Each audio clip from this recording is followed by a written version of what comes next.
Hello, everyone, and welcome to Dungeons and Dragons. It's been a month, and Happy New Year to all of you guys. It's been quite some time. I've rested quite enough.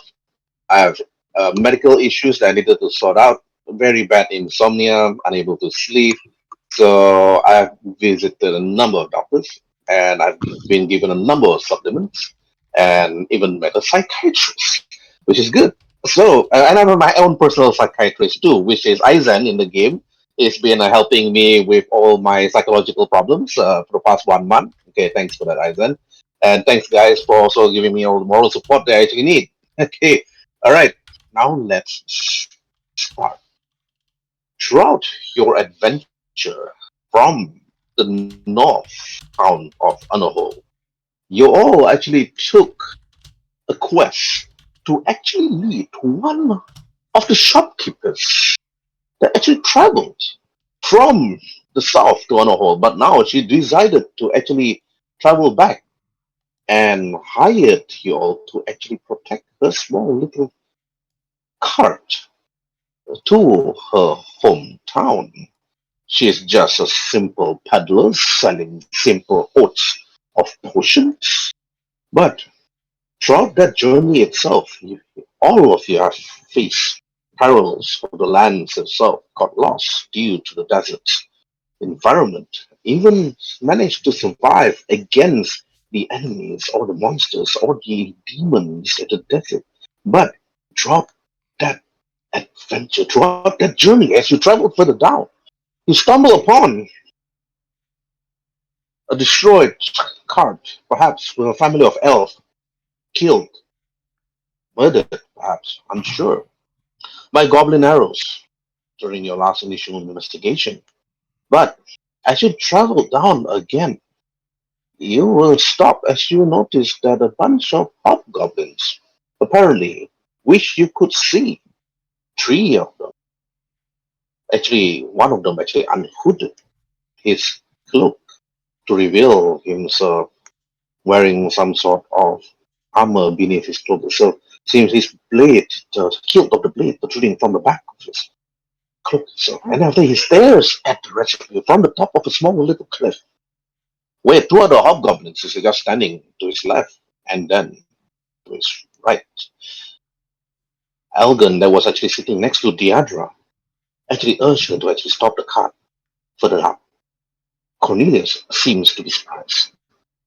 You notice that he seems to be quite in high alert, looking up into the higher cliff above him, and also urging Varius to be prepared, telling Varius, as Cornelius like, hi, please, friendly folks, a voice actually telling him, you have to be careful. He speaks, be worried on the top, he says. Elgen then looked to you all, they're looking down as actually then Rhin'zey and Tyrson and then Durotan further in front, leading the cart, making sure that there's no enemies that actually waylay or actually would ambush you up on the cliff. So you look up, trying to actually see what's in front. But the hobgoblin that time actually told the rest of you to stop. And then he raised his hand, his palm. Okay. And then he speaks out. Before you could enter forward, the hobgoblin actually spoke common, which actually surprises the rest of you. Elgin actually sat next to Deidra, was actually surprised, because most hobgoblins don't actually speak common, unless they know that the rest of you do not even understand the goblin languages. But for Tyrson, you're just as surprised as much to hear that this hobgoblin actually spoke to the rest of you. Then the hobgoblin actually spoke again. I'm actually surprised to actually see this cart being led by a party of non-humans, except for one that's actually sitting in a cart, as was told by me by one of my scouts. The rest of you were so loud, you could wake a sleeping giant as you walked through this canyon itself. Of course, I was told to actually meet you by this road before you could head further south. And then, before he could continue, Deidra stopped her horse, got up from the chair or the cart itself, and then after she spoke up and said, "We actually mean you no harm," she spoke, her voice soft but loud. "As a trader of Matahari, you should let us pass, because we bear nothing much of interest to you. And my friends here, my companions here, do not seek any harm to you. As, of course, if not mistaken, I believe that you are perhaps a protector of this unknown roads." Then the hobgoblin actually stares and look at Deandra. "But before you could actually went forward towards the town," he speaks, "you would need to pay the toll. Everybody that comes through here have to pay the toll. Apparently, sadly enough, there was a bunch of elves that did not pay. Sadly, they were attacked. And I could assure you, it was not done by me." Alright, okay, Rhin'zey, Tyrson, Waruay, and Durotan, please roll for insight. Okay. Okay. I was gonna ask for it anyways, but damn, it was way ahead of us. Insight. There we go. And there goes my Oh money. my gosh! Oh my gosh! Oh, First roll Hey. of New Year. Perfect opening. Perfect opening. Perfect 2 rolls, Yeah. like 18 and a 20. Perfect opening. Rhin'zey, What a... you notice that the hobgoblin said, "Mine, they died, not because of us. They died perhaps of something else." But you notice that the body language, see the smirk on the face of this hobgoblin. His eyes twitch slightly. You know from a fool and a liar and the truth. You smelled his body posture. You see it even from where you stood.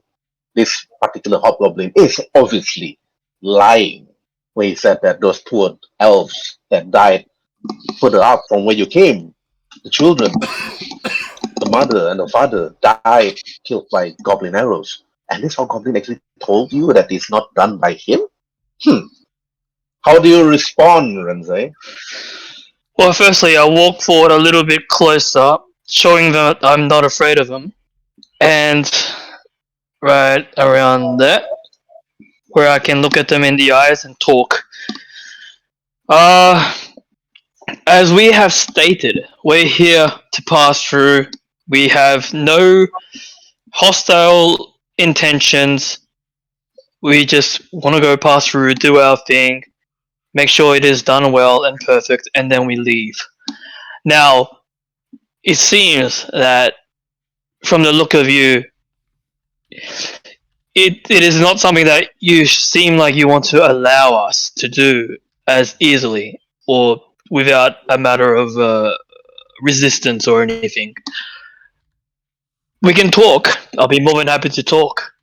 But if you have other intentions, I assure you, I can read your intentions before you even speak of them. So will you talk, or should we do this another alternative way? And he stares and looks at you. I admire your persuasiveness, Leonin. And you come far from the north. Somebody such as you is not welcome in many of the cities further down to the south. But if you want to talk, we can talk. Roll for persuasion. Yep, let me just open up the thing. Persuasion. Persuasion. Hopefully this is not a natural one. Oh, okay. Like, then. But as you were busy talking Waruay, you also noticed that the hobgoblin earlier on, when he said that the elves were not killed by his people, you noticed that he was obviously lying. But before you could even advance further, Rhin'zey actually noticed it first, then walked forward and then talk to the Hobgoblin. Yeah. What do you want to do, Waruay? Oh, well, at the moment, there's not really much I don't want to start a fight, if we can avoid it. So I suppose I'll whisper to the others that he was lying, that he did seem to have killed the elves, and I will let them know that probably best to get ready for a fight. Okay. While you investigate, you can either roll for investigation or perception.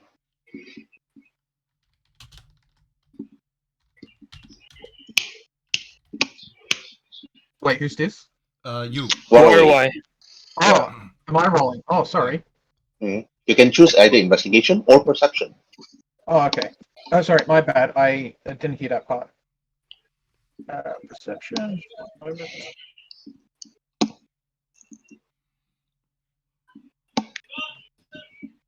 Okay. You look around at the top of the cliff. You notice that it's quiet. Of course, there are no birds much in the desert. But when you look at the top of the cliff itself, it looks like a really good vantage point for archers to actually shoot you from the top. It would be a very big disadvantage to know if there are people hidden at the top, but you're unable to see or spot or hear anyone at all. But you look to Tyrson and Durotan, unsure what is their next action. Okay, Tyrson, what do you want to do? I'm just gonna sigh. Just like, geez, why people always lie. I approach this hobgoblin talking in goblinoid. I guess you were lying, and it's pretty much you saying, "Pay us or die," and I don't like that. Really don't like that. It's really negativity. I'm not in a negativity way, I think. I don't know. But anyway, so you just ransom any carriages who go along this path, I guess, and if you don't, if they don't pay up, you kill them. So that has to stop. That's number one. Number two, your skills can be better used with different situations than ransom carriages and killing people or whatever. It's I think too barbaric for my standing. And what would I? Can I suggest a motion of changing your ways of, instead of ransoming every carriage, you should probably, if I can probably convince you to protect every carriage along this route. What do you say? Roll for persuasion.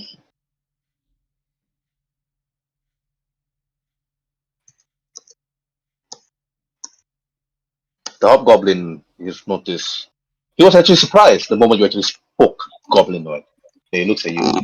Ah, a human that actually speaks goblin. Very rare indeed from this land. But you don't look like you come from here, young one. And you're asking me to actually try to protect the lands itself? Bold words. However, it is not up to me to say. I am also hired by someone else to look after this road. But you're calling me barbaric. And then after that, he points his finger at Durotan. That orc over there looks more barbaric than me. And as he points at you, Durotan, you heard what Tyrson and Rhin'zey said to the Hobgoblin. It's like they want to talk and perhaps persuading him to actually try to safeguard this path, this canyon itself from the Hari through on a hole and back and forth, and making sure that perhaps he can protect this road from other banditry. And maybe they're not the only bandits in this place. You think to yourself, what do you want to do, Durotan? I I walk slowly to where Rhin'zey is, and I simply as I walk, I look left and right and say to him, "Me, barbarian." I just looked into my clothes, my everything. Oh, never mind. Well, what my companions have said, they got a little bit of a truth to it.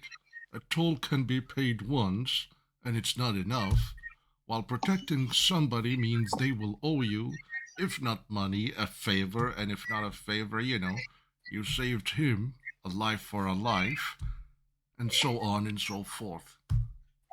Tolls can be paid once, and that's it, to those who can afford it. Besides, pretty sure people will appreciate somebody watching over them as they, venture around. Build enough relations and you can form a network of informant, spies, little birdies that can sing everywhere. You said that to me? No, to the goblin. The Okay. Hobgoblin. Alright, Durotan, roll for Persuasion. Okay. Here we are. Oh, nice. The Hobgoblin then actually looks at you. Huh! For an orc, that looks as if that you come from the far mountains of the north, and yet I heard stories about the barbarian orcs that was bloodthirsty and only crave for battle. But it seems that he points at you, Durotan, and he points to also to Rhin'zey. But it seems that you and this Leonin, it seems that both of you speak as if that you know such things about trying to make a business. I'm here trying to make a business. But I would gladly let you pass for free. Sadly, my conscience would not let me, because if I were to do so, my employee, he nor she, I've never met the person, of course, in my life, but they would not let me go peacefully. I would not be able to walk into town without looking at my back every single time. But, of course, I might have a proposition if you would like to hear. I might look the other way. I might bring my band of warriors with me and head elsewhere itself. If you would do something for me in return. What's that? And then after that, okay, now I'm going to go from left to right. Durotan, Rhin'zey, Tyrson, Waruay. Okay, Durotan, you first. I simply tell him, what's the proposition is? Now, you heard stories about merchants that have always asked for meats of ancake. They're cheating, their asset and stuff. I have sent hunters, even myself, before this to actually scout ahead and find me the mother of all ancakes and bring them. If you can actually obtain this thing for me, I would gladly look the other way. And I would be rich enough to take the boat and travel further north, far from the south, so that me and my people would be safe from the Brotherhood. I just simply Okay, now? Durotan just simply. Alright, Rhin'zey? Yeah, Rhin'zey, your turn. Alright. Do you want us to go and hunt? Is that correct? A hunt, yes. I have sent scouts. And apparently many of them never returned. If you could actually get me its egg I do not want the queen to be captured alive. It is almost impossible, even for the rest of you. But, of course, I cannot let the rest of you go if you accept. I would probably ask the cart to stay behind, as perhaps as insurance, as you can say. But if you do not want to do this kind of thing, just to capture it, you just get the eggs. Then you can pay the toll. No, the toll is cheap, of course. It's only 50 gold pieces. The toll is 50 gold pieces. Yeah, I mean, it does seem to be the easy way out, but it doesn't seem to be the right way out. Because I know that you're not the most, well, you're not being fully honest. And if I were to take your proposition at face value, I'm yet to believe that is all there is to it. It strikes me that there is always something included, and since we cannot be honest eye to eye, let's just continue this conversation. Let's spend a little bit more time and spend some quality time getting to know. Well, you getting to know me, and I get to know you. How about you tell me about your employer? Well, the moment you actually ask for his employer, roll for persuasion with disadvantage. Oh. Why disadvantage? Okay. Let's roll. Alright, let me just roll it twice. Persuasion once. And then second time. Ooh, 14 it is. He just laughed the moment you actually asked about his employer. He said, all I know is they are an organization that looks into people like me to do things like this. And sometimes you have no choice but to do it. If I were to actually walk back and leave all these things behind, I would not be alive to see tomorrow. But at least I get to be alive if I want to see this actually go through. So now I'm giving you another proposition, Leonin. You and your companions, of course. Of course, you can actually pay the fee and I'll let you go. 50 gold pieces shouldn't be no problem. Yeah, the cart inside probably have more money than she could actually spend it once you leave town. But of course, if you were to do the things that I actually want you to do, if you were able to get that, that is more than enough money for me to actually get back into everything. And then after that, they then Tyrson, you actually heard all this conversation from Durotan and also from Rhin'zey. Hey Tyrson, what do we do? Well, let me think. How about there's another proposition I can put forward to you if you're interested.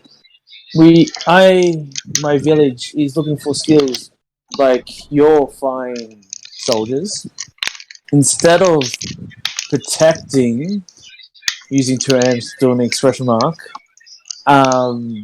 this corridor, you could work for me, for my village. We can pay you, and if you betray that trust, you're always cutting with words, we'll just eat you. Working for you? Are you a lord? Or what is the house name that you came from? You probably won't know, because you're too young, my little friend. Too But young. You look younger than me, he laughed. I used to say too young. Or did your grandfather tell you all these stories? no, I approach. May I approach and show you what I really am? I look like a human, but I'm an elf. You notice that his eyes actually raised. An elf? You look so much different than any other elf that I've seen. But I have also scoured the lands, but I have never traveled further. And where are you from? He asked. From the northwest, to be account. And what is the name of your village? I will tell the name of my village if you accept. But you have to prove yourself in one way to accept this job offer. Because where I am from, there's always deadly creatures around in the shadows, and if you're worthy enough to postpone them from my village. How do I know? He interrupted you. How do I know they are able to pay me and my men to stay over at your place? And how do I know that you are able to keep us safe from the Brotherhood should they actually seek us out? My neck is on the line here. If you are unable to actually provide all this safety, I would personally burn down your village if you are unable to provide what we want. Please. And then you think, and then roll for insight. Yeah. Just the moment he said that, you notice that his eyes is like squint slightly. You notice that his teeth and the voice that comes from his mouth meant a serious note. Roll for insight. Oh no. Okay. You notice that he's angry, but he also wants a full confirmation from you, Tyrson. And then for Durotan and Rhin'zey, please roll for insight because you're nearer to Tyrson. You also notice that the Hobgoblin is actually unsure of Tyrson's persuasive nature. Whoa, okay. That's like the natural one, so that's no. Okay, alright. Rhin'zey, you actually notice that the Hobgoblin is actually a bit annoyed and also unhappy. If also Tyrson is unable to provide, you could tell actually Tyrson that the Hobgoblin is actually unsure whether Tyrson can actually give what the Hobgoblin wants. So Rhin'zey, what can you tell Tyrson in a roleplay perspective?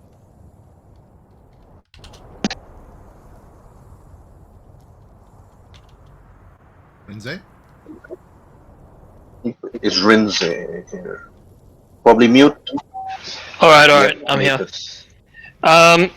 Alright, so I told the guys, these guys aren't gonna budge without an expensive payment. They want gold, or they want something that we got after spending a lot of time and effort. They also want gold. They want gold if you want to let you pass. But Tyrson already told him that Tyrson will provide what they want. But but the Hobgoblin is unsure whether Tyrson can provide. But Rhin'zey, you know that the Hobgoblin is actually annoyed at Tyrson if he's unable to provide, because if the Hobgoblins and whatever unit that he's bringing to his village and Tyrson is unable to provide, this Hobgoblin will burn down and kill everybody in the village, because they need something persuasive to actually turn their back on their employee and join Tyrson. But Tyrson have nothing to provide at this time being. You think to yourself, what can Tyrson provide? So you have to tell Tyrson, it's like this. What does the Hobgoblin maybe want in return? A Hobgoblin wants an ironclad agreement that you can provide all of the things that you say that you provide, and he brings a lot of power with him. Power that we cannot fault of on our own power. They want gold, or they want something that we can get with our time and our effort and our bodies that may be quite damn dangerous. The cheapest price to pay here is the gold. However, I do believe we can still negotiate that with a very sly negotiation skills. I like being honest, but I also like being honorable and careful and frugal. I don't want to give these guys an easy outlet where they can expend their power with minimal consequences. Okay, Tyrson, your turn. So you say about your employees and you're scared of. If I decide, where do I meet your employees to have a nice chinny chat of your circumstances for your service? But because your concern is safety of your soldiers, I would too. I care about my soldiers and my village. But I just lost what I was going to say. But if I have an opportunity to know who I can talk to, behalf of you to get out of this lovely contract, I'm more than happy to talk. The one thing is, he replied back to you, my employee I do not know who my employee is. The only thing that I know, the Hobgoblin actually get back to you, that if they want to talk to you, you don't meet them. They meet you.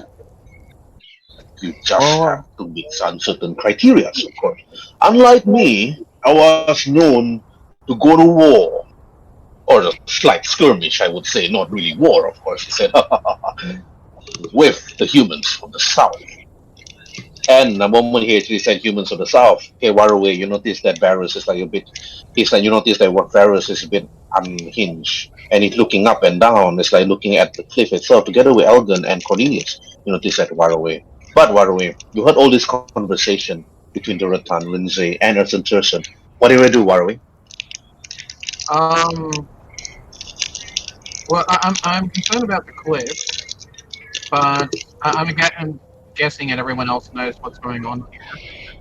I ask the merchant we're escorting and say, well, because she does have a choice in this matter, would she prefer the gold, or if we do the other thing, it sounds like you're going to have to stay here as leverage. Deidre looks at you.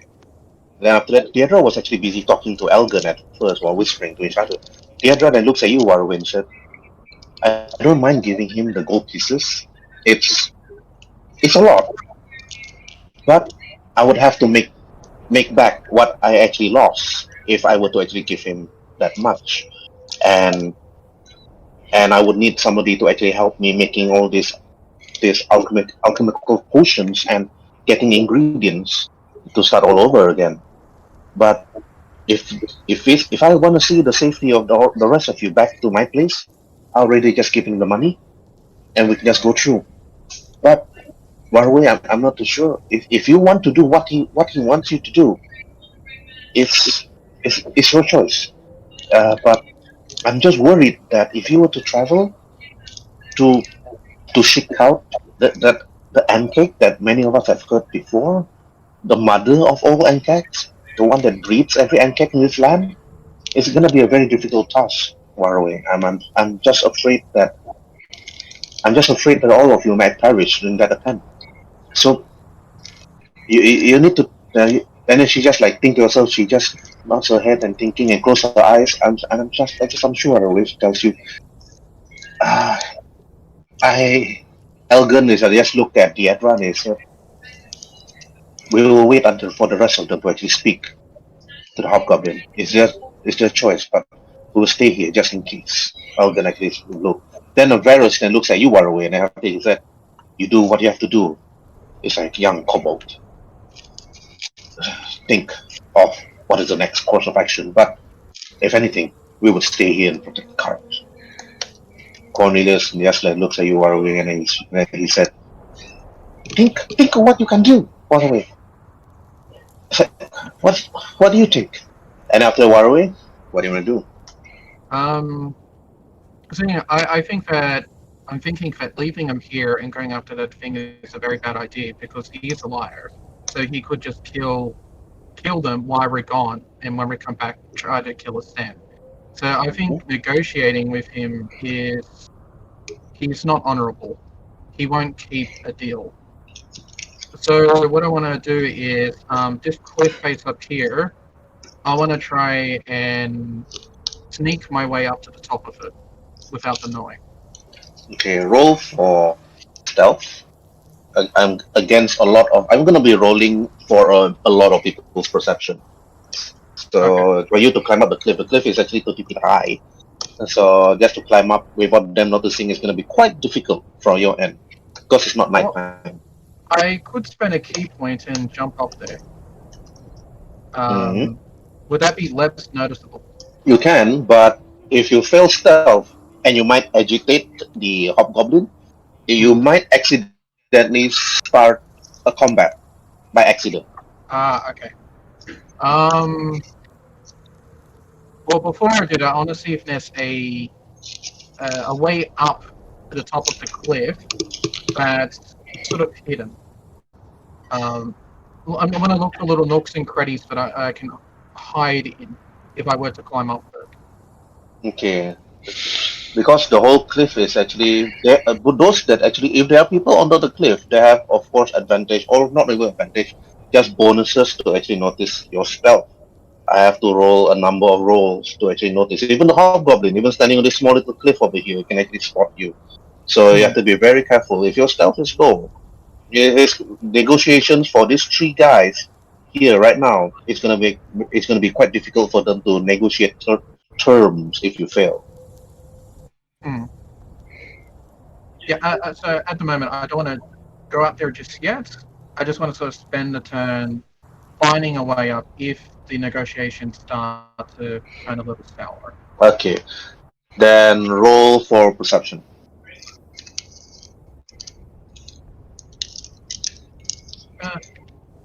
Yeah, the cliff itself is quite steep. You're unsure to actually notice anything that can actually help you in hiding because the canyons itself it seems to be there's no rocks. The grass itself seems to be quite short, not enough for you to hide. But you know, goblins and hobgoblins, especially goblins. Goblins are really masterful or quite skilled when it comes to hiding at bushes and tall cliffs and behind rocks. So you're not too sure who is actually hiding at the top, but this hobgoblin they're actually talking to Tyrson, Durotan, and Rhin'zey, he's not even terrified at the rest of you. Meaning that you know for a fact that he has things ready.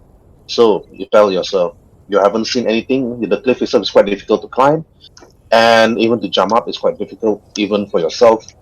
So you take your time to actually look for more options of what needs to be done. Okay, now going back to Durotan. Durotan, what you will do?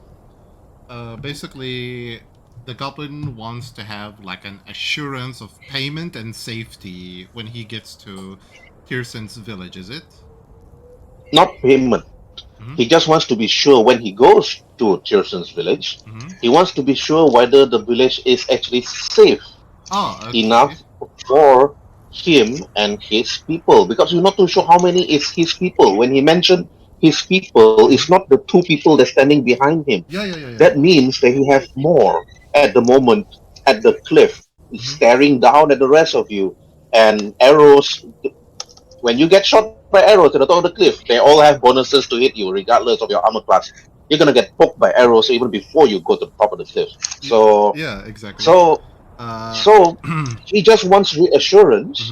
At the moment, he only wants two things. You don't want to do what he wants you to do, which is get the ancake eggs from the ancake mother, which of course you are unable to do so because you require somebody with really good stealth, which is a rogue. And two, you pay the toll of 50 gold pieces, which Hiedra agrees to pay. She told Waruay and Elgen and Varius, they're all nearby. And then after you just let go, but you just need time to regain back the money after that by selling potions in the town.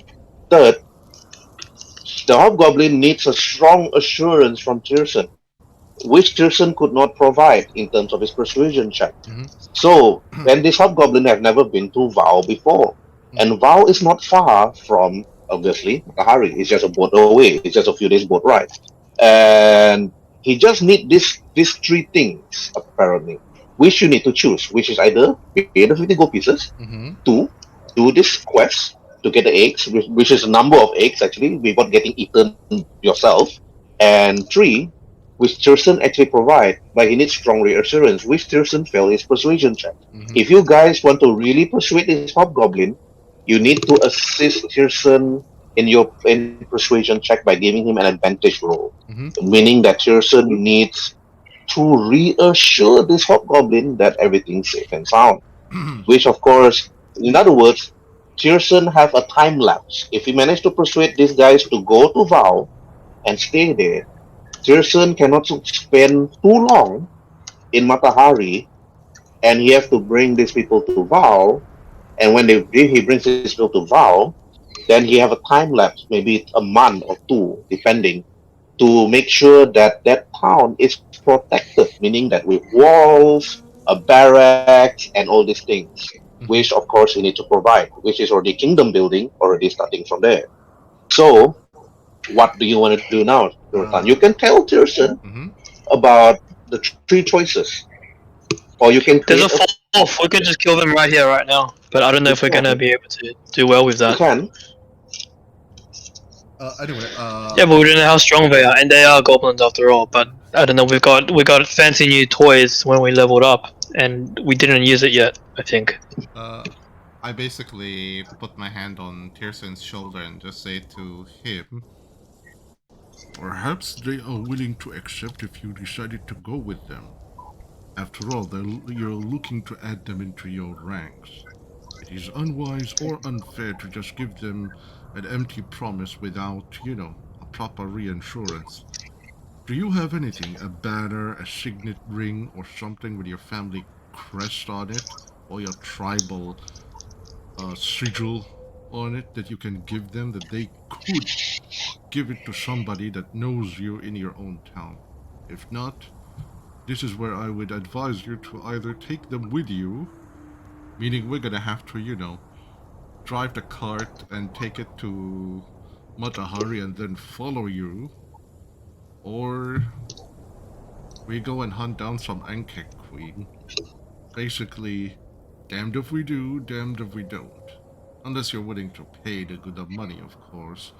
Plus, I noticed only 3 of them. There could be others in hiding. They have the high ground. Perfect ambush site, if you ask me. Yeah, I agree on that part as well. Mm-hmm. They can just do it. Yeah. Whisperly, I just talk very quietly. I'm planning to probably get some piece of paper and write a signet, a letter, if that's not possible. Plan B is I have to physically go with them, but I do have to go back to this town after all, so probably after a day or two when I smooth things over back in my village, I'll be returning to this area, hopefully safely. If you manage to convince them by going with Yeah, them, we'll take the yeah. cart to Matahari and then we'll follow you. Before we part ways, tell us on the map where is your town so we can, follow you into your own hometown. Unless they're willing to escort us to Matahari and then to your hometown, then yeah, I do not know about that. But me and Yeah, me and Rhin'zey will do our very best to convince them along with you. thank you. I'll convince him as well. Okay. So, you need some reassurance. This is to the goblin. By the way, what is your name? My name is Tyrson, and your name is? He looks at you. Roll persuasion. So, it's just been Can I assist him? him? Can I assist him on persuasion? Yes. Yeah, you can. Okay. I was going to save your, yeah. What you're gonna say? What? Ask for it. Yeah, I was going to ask for it when I say, Oh, wait, that's a nothing. No, it's more You than. wanna go, Durotan? Oh wait, that's a 12. No, it's more than enough for him to gain advantage. That means he can roll twice and pick the highest. Okay. Yeah. Mm-hmm. Yeah. Yes.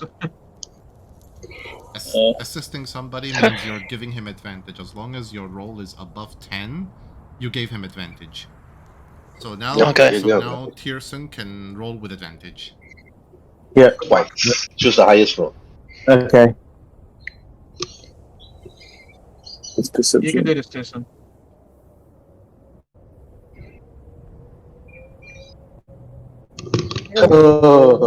Even after that, wow.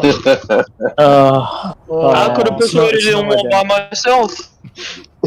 It seems that Tyrson is not the persuasive type. He's unsure. Tyrson, you look at the Hobgoblin. He's like, "What is your name?" You ask him. But it seems that you're just worried that this Hobgoblin might just scream out in Goblin and say, "Attack!" But he looks at you and he said,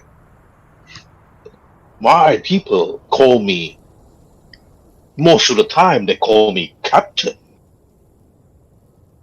I do not, of course, give my name away. So, you can call me Hobgoblin Captain." He looks at you. "Until I am more comfortable with you, then I'll perhaps will tell you my name. But, of course, I am itching to know what is your answer, the three of you." Then after you try to persuade him, and then after then he asks for his name. Then after that he looks to Rhin'zey, and then to Durotan. Then he asks Rhin'zey, "So Rhin'zey and your companion have been wondering what needs to be done." Then okay, for now Rhin'zey, before Rhin'zey, then Tyrson. Okay, Rhin'zey. They are asking, what is your option? Pay the 50 gold pieces or give him the eggs, and then he can just say things goodbye, and he will live his life lavishly somewhere on the world. Well, before I give him an answer, can I do a perception check to see where his other goblin bodies are in hiding? If we do Yeah. choose the fourth option, Yeah, sure. Go ahead. Roll perception. can someone assist me? Yeah. The only people that can assist you is only Durotan and Tyrson. I'll assist Yeah, you. I don't think I can. Okay. I Waruay. will assist you when it comes to perception. Perception. Yeah. Yep. You have advantage. Yes. Yeah, good luck. Okay. Oh, okay. Not bad, not bad. Yep. Okay. Pretty good. Yeah. While he was actually asking you, Rhin'zey, your eyes were actually looking up at the top cliff on your left and on your right. With a perception of 16, you can only see some of the cliffs, some of the bushes. You notice that some of the cliff rocks hiding behind them. You see small little goblins with arrows all prepared, drawn. You only can see about 3 roughly on the furthest to the left and furthest to the right, and furthest behind him at a cliff at this end, also hiding. You're able to see they're quite hidden. Goblins are very sneaky creatures, but goblins with arrows at the top cliff, they're gonna be easily taking you down, and it's gonna be quite difficult for you to climb up. And not to mention, hobgoblins are very good martial experts. You know them. You've fought with them before. You fought against them before, and you think to yourself, what is the next course of action? So after he asks you that, they ask you again, what is your decision, Leonin? I say, we pay them. I don't think we can do anything else other than keeping Tyrson with them until we do what we need to do, and then come back for him. I think we just have to pay. I know, like, it's kind of dishonorable or a cowardly way out, but it's the most wise way to go about this with minimal losses. Mm-hmm.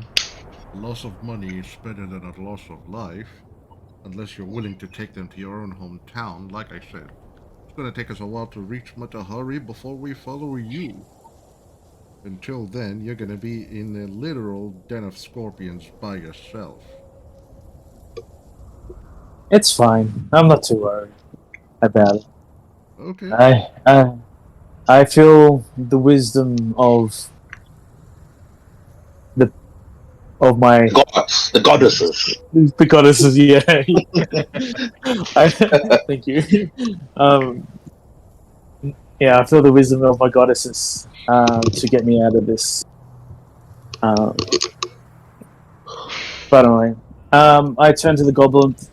So you want reassurance and safety? I can provide that, and to show I can lead up into my bargain of these brotherhood. I can't promise you to protect you 24/7, but I can try to protect you if you come with us. The moment you said 24/7, he started to lean towards the other hobgoblin, and he asked this hobgoblin down here, "Hey, what's a 24/7? With me, boss. Must be some numbers or something." Then the hobgoblin like, "All right, I will still be here, waiting for perhaps the next caravan that arrives. As long as there are no lords within the lands that travel from Anohol to Matahari, we don't have a lord, we don't have a king, we don't have a baron that leads all these people. Well, and after that, one of the hobgoblin with the crossbow was telling this other hobgoblin here and said, "Hey, boss, how about that other drunkard? That tiefling, that house something, house Valorant or something. Ah, yes, the drunkard. Well, there is a house in Matahari, but it seems that the Lord, unquote, unquote, he raises his fingers, does not care about people, of course, obviously. But I will always be here waiting for the next caravan. The toll is cheap, it's only 50 gold pieces. Merchants or caravans can afford them." And then he points, and then Deadra, then after that looks at Waruay, and then after that, then Elgen, and then after that, Cornelius, and tells you Waruay. It's like, and then he said, I spot roughly about 6 to 7 at the furthest to the left, and another 6 to the right at the top of the cliff. They have bows ready. It's like telling you Waruay. It's like Cornelius actually rolled for perception, for his perception. Oh, okay, well. And you know that at the top of the cliff, there's roughly about 6 to 7. It's like goblins and hobgoblins with bows and crossbows ready. Obviously, did you just say 67? No, 6 to 7, meaning that Oh, 6 okay. at one side, 7 to the other side. Oh, okay. I was really Yes. panicking there for a moment. Yeah. That's like half a And Varius unit. said- 67 goblins. That's literally half a unit already. Varius looks to you, Waruay, and said, "Let's just get this deal end with." He screams out loud. "Just pay him the money and we can just move on. The sun is sieving to my skin. I need my fair complexion to be perfect." Okay. I will run up to behind Durotan and whisper to him and tell him about the numbers, and there's 6 on one side, 7 on the other side, and say that the others just want to pay and move on. Mm-hmm. I immediately. I mean, that was my recommendation, just to pay and move on. Mm-hmm. Yeah. Fight them another day. Yeah, exactly. We can work out how to recover the gold later, but for now, let's just pay, move on, and he will always be here if we want to come back and recruit him or kill him or do something. But Exactly. for now, let's just move on. Recruit him or kill him. Yeah. I let the others know what Waruay tell me. Yeah, Waruay is like looking at the hobgoblin, his fingers and his 2 eyes pointing at you. "I'll be back once I'm level 6, you hobgoblin." Alright. You have fewer Okay. levels in your mind. Okay. Alright. Okay, Tyrson, what do you want to do? So, like, I tend to, the guy is like, "You just want to pay him?" That is like a question mark. Like, really? Okay. Well, because your influence, Hobgoblin Captain, per se, my companions are happy to pay you. but my offer still stands. If you want another employment, I'm more than happy to take you guys on. But I will show you the way up to my village.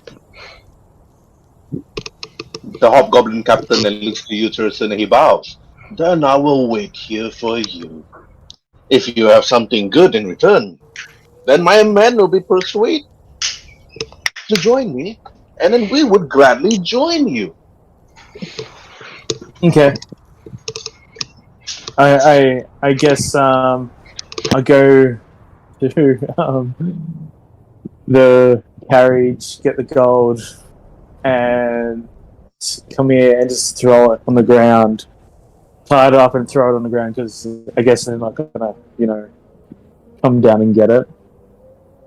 The moment you throw the gold to the ground, suddenly you see a small little goblin appear behind this small little rock and then run towards the gold. I'm gonna say in Golden, how are you, little one?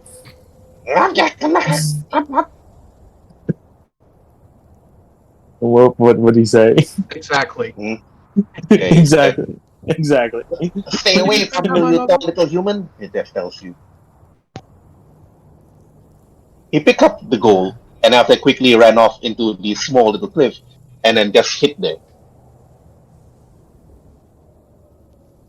Okay. And the moment you did that, the Hobgoblin standing on the cliff then looks to the rest of you and said, Then I bid you all farewell. Then he raised his hand and you can now head forward, of course, and goodbye. I'll see you again soon, elf. Sure you will. Most definitely. Then, And then, yeah. then you all actually head further to the front. Seeing a small cliff. The Hobgoblin just smiled and look at the rest of you. And even until now, you're unsure where are the other goblins hiding. They are really, really well hidden. And apparently, this Hobgoblin is actually leading this bunch of goblins against small caravans and paying the toll. And you heard about the lord or some sort of house in Matahari that doesn't really care about the well-being of his people, or his people, or her people. But you head out and travel the lands again, straight towards Matahari.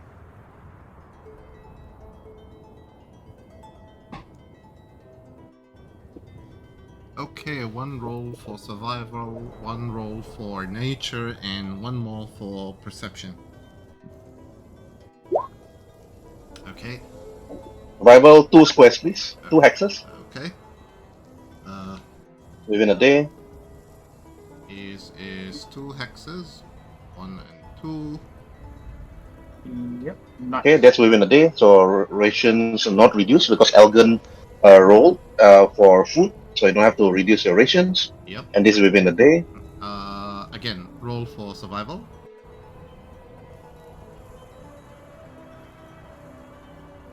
Oh well. Okay. We Just 1 hex. 1 hex.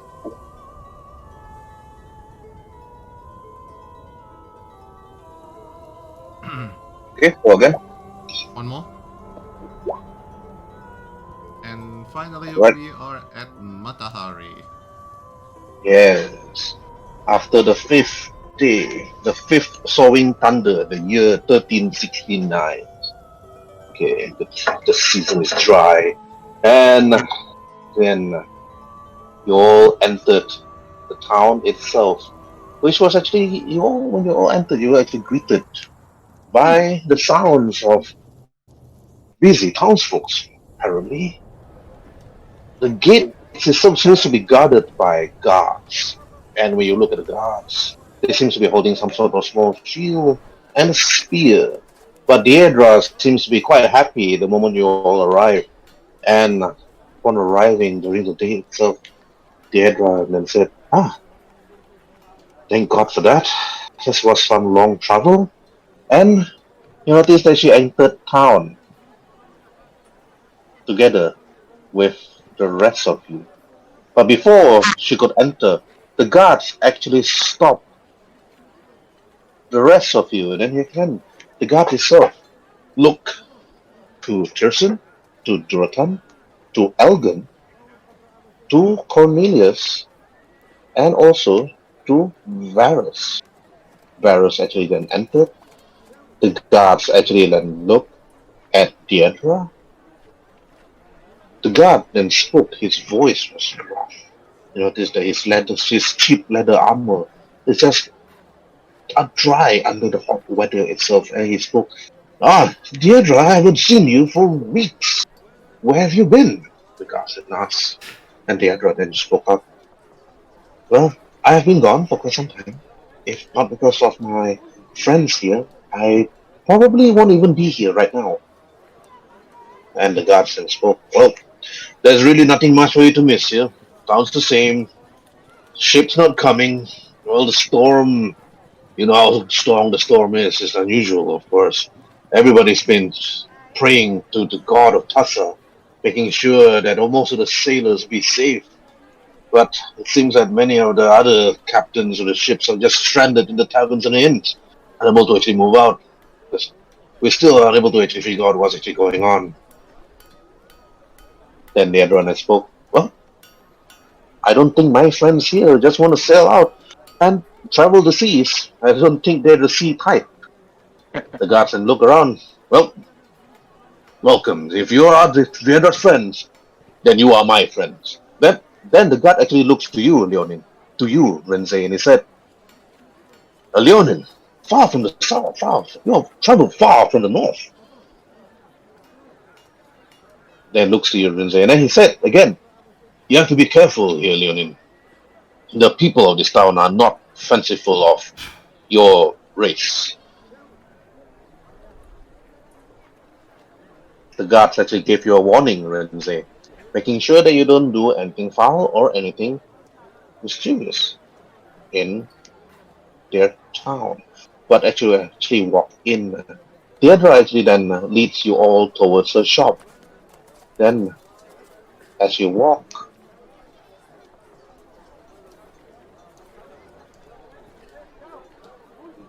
you see the town itself is actually burst full with people, merchants, walking, everybody enjoying themselves. Everybody just actually staring at the rest of you actually enter town. When you entered, most of their eyes is actually fixated at Rhin'zey, but not at Tyrson, not at Durotan, not at Waruay, but only at Rhin'zey. The moment actually Deirdre arrived, Deirdre actually walks to the shop, and then after that she just like spoke, Hey Zagu, how's the shop? You notice that Zagu, sitting on top of the camel, seems to be doing something, and he seems to be repairing or whatever he's trying to do. And Waruay, you're actually surprised to see another kobold in this town. And apparently his name is Zagu. And then Zagu then looks at Deirdre and then he said, well, nothing much, Deirdre. She's been gone for quite some time. I thought that the shop was officially mine. Sadly. But, well, a kobold's gotta do what a kobold's gotta do. Then Deirdre then turned to the rest of you and then she said, this is my friend, and we've been traveling a lot, but he's here to actually take care of the shop when I'm gone. He fancies himself as an artificer, whatever that is. Well, Deirdre then said, if you all want to enjoy yourself, I'll be in my shop, and please, walk around. Enjoy yourself. Just look around town. Maybe there'll be something here that actually fancies your liking. Excuse me, brother, before you go, madam. What happens to the boy? Because the family got slaughtered? Yes. And after that, then she turns. Let me see. Okay. Zagu, can you look after the carriage for a while? Well, I actually bring the rest of them. Then Zagu said, yes. Go ahead. It's not that I'll miss you anyway. Then Deirdre then said, okay, then let's go. But Varius then turned to look at the rest of you, and Varius then said, I'll be going around town for a while to see what's actually here. I heard about this other house, Valorant, whatever they call themselves. I'm gonna be heading there to see what I can find. And telling Rhin'zey and then telling the others, and after that, then he just walks away. Then the Adran said, "Okay, let's find that boy. Hopefully, the boy is okay, though." Yeah. By the way, I'm glad you was calm in that situation on the road, Adra. Mm. Well, I just don't want to see any more bloodshed. I've seen enough. I don't want to see any one of you to perish on the road just because of me. But if anything, I believe that if you want to go against the Hobgoblin captain, it probably be too dangerous for many of you. So I just don't want anything to happen. She just said. I know. But That let us outfit, head over to let us actually head over to actually find the boy, if the boy is still around, of course. that outfit looks good on you. You have great taste. Mm. All right, let's go. And after that, he just like walks around. Can you describe this little boy? And I And probably then can. you see a man actually here, like at a shop, that screams, "Hey, Deirdre! I haven't seen you for quite some time." And then you see the other and spoke to him, and he said, "Good afternoon to you, Nolak. How's business?" Nolak then speaks. "Business is actually very slow. Well, then again, I've seen you have company. That's good, you know, and really very colorful company." And the other one looked at him and said, "What do you mean, colorful company?" "Don't mind me," the other. And after the other one said, "This is not like, no, I actually have a shop. It's like here. But if you want to buy anything or any sum of miscellaneous items, well, you can actually head to him. Perhaps you can get some discounts if you do something." Then after that, you just head out. And then after that, you just follow. Then you see another person in the distance and looks. Ah, and you notice there is some sort of person that have blue skin. You're unsure what a race is he, Durotan. But actually, you walk closer towards him. He just like stares and look at you, and then, Deirdre, it is kind of you to drop in. I've thought that your business dropped, so mine would flourish. Deirdre just scoffed and said, "Nope, not this time. Well, I'll be heading off to see." Then Deirdre actually walks further forward. Then after they bump into somebody which apparently looks very familiar to you, Tyrson. You are surprised to see Petra Nikos apparently looking at some wares and looking at this particular merchant standing at the statue of this particular warrior. I And want to sneak up and pretty much put my hand on her shoulder. I'll roll for I'll roll for snake alright, roll. if the page loads. What, your page haven't loaded yet? Yeah, no, it's not yet. It's just Wow, okay. Alright. Petra Nikos is actually surprised to see Deirdre back. You notice that Deirdre and Petra actually hug each other. And then Petra just tells Deirdre, "I thought you died." Petra then asks Deirdre. Deirdre then spoke back, "No, you always think I'm dead. You know me. When was the last time we traveled together? That was a long time ago. When you were an adventurer." She said. Then Petra Nikos said back, "That those were the times. But well, we were there, and Petra then told Deirdre, "But I'm glad you're safe, sister." Deirdre then said, "Same to you." But then Petra then spoke back and said, "And look, you have really good friends. And then Petra then looks at you, Durotan, and you. What's your name? My name is Durotan. How can I help you? Durotan. And then she said, Petra, this beautiful bard that looks. She have a lute behind her back. Obviously, she sings and perhaps songs. You heard Deidra actually talked about Petra most of the time. That she traveled with this young beautiful bard when they were young.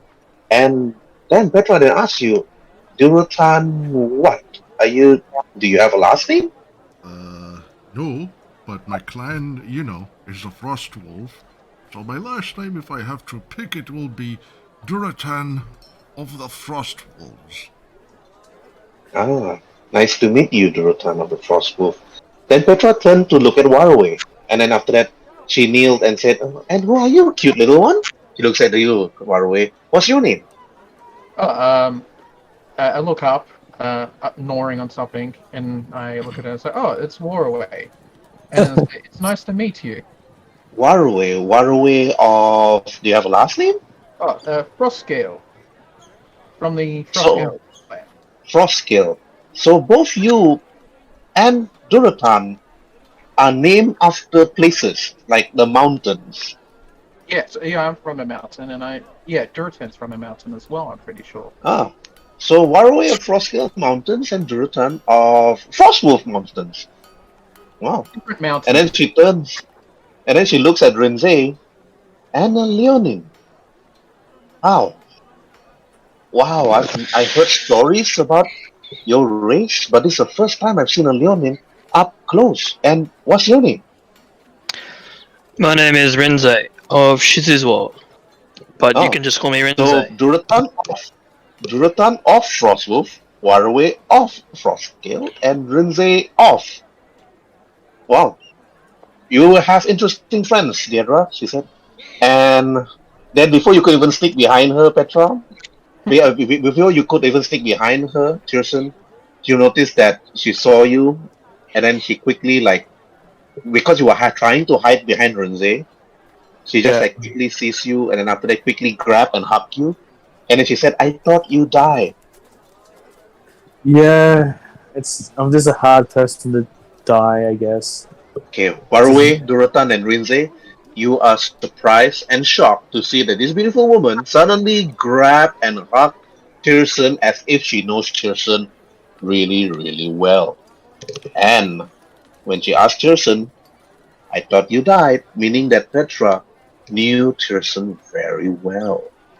And then, the moment she hugged you, Tyrson, she stood back a bit and gave you a white slap to the face. But before you could see the slap coming to your face, roll for dexterity.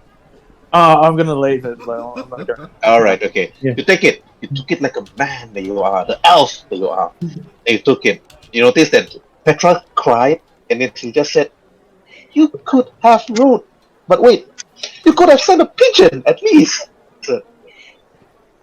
I'll look at my purse. They cost a lot. I'm sorry, but I got a gift for the troubles. I pretty much take out the ceremony dagger and give it to her.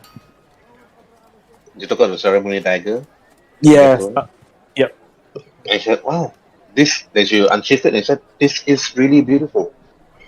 And she said, well, your sister is worried, your mom is worried, Yeah. and I'm surprised that you are here leading Deidra.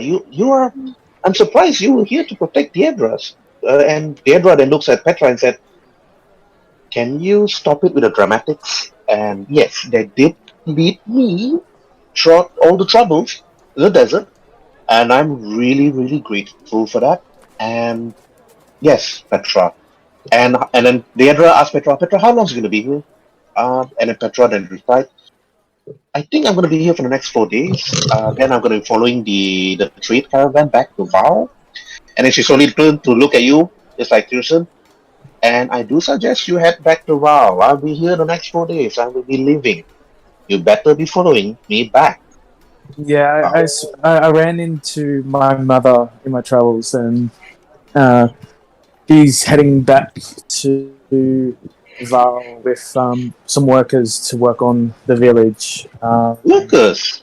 Yeah, but if I don't follow you, I got a gift for what's that crazy cleric's name again? Ezekiel. Ezekiel. I pretty much give her the package. This is for Ezekiel. The crazy man from the potion shop gave it to me to give to him. So And Petrona said, he will love this, but sadly we can't travel to Bao by boat.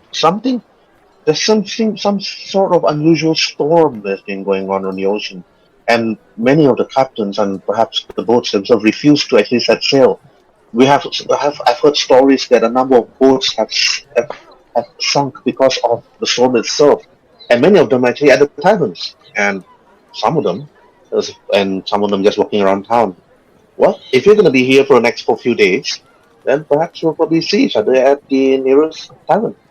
yes, at the moment I'm looking for a little boy. Their family got killed on the road, so I just want to know the kid's okay and what's going to happen to him before I do anything else.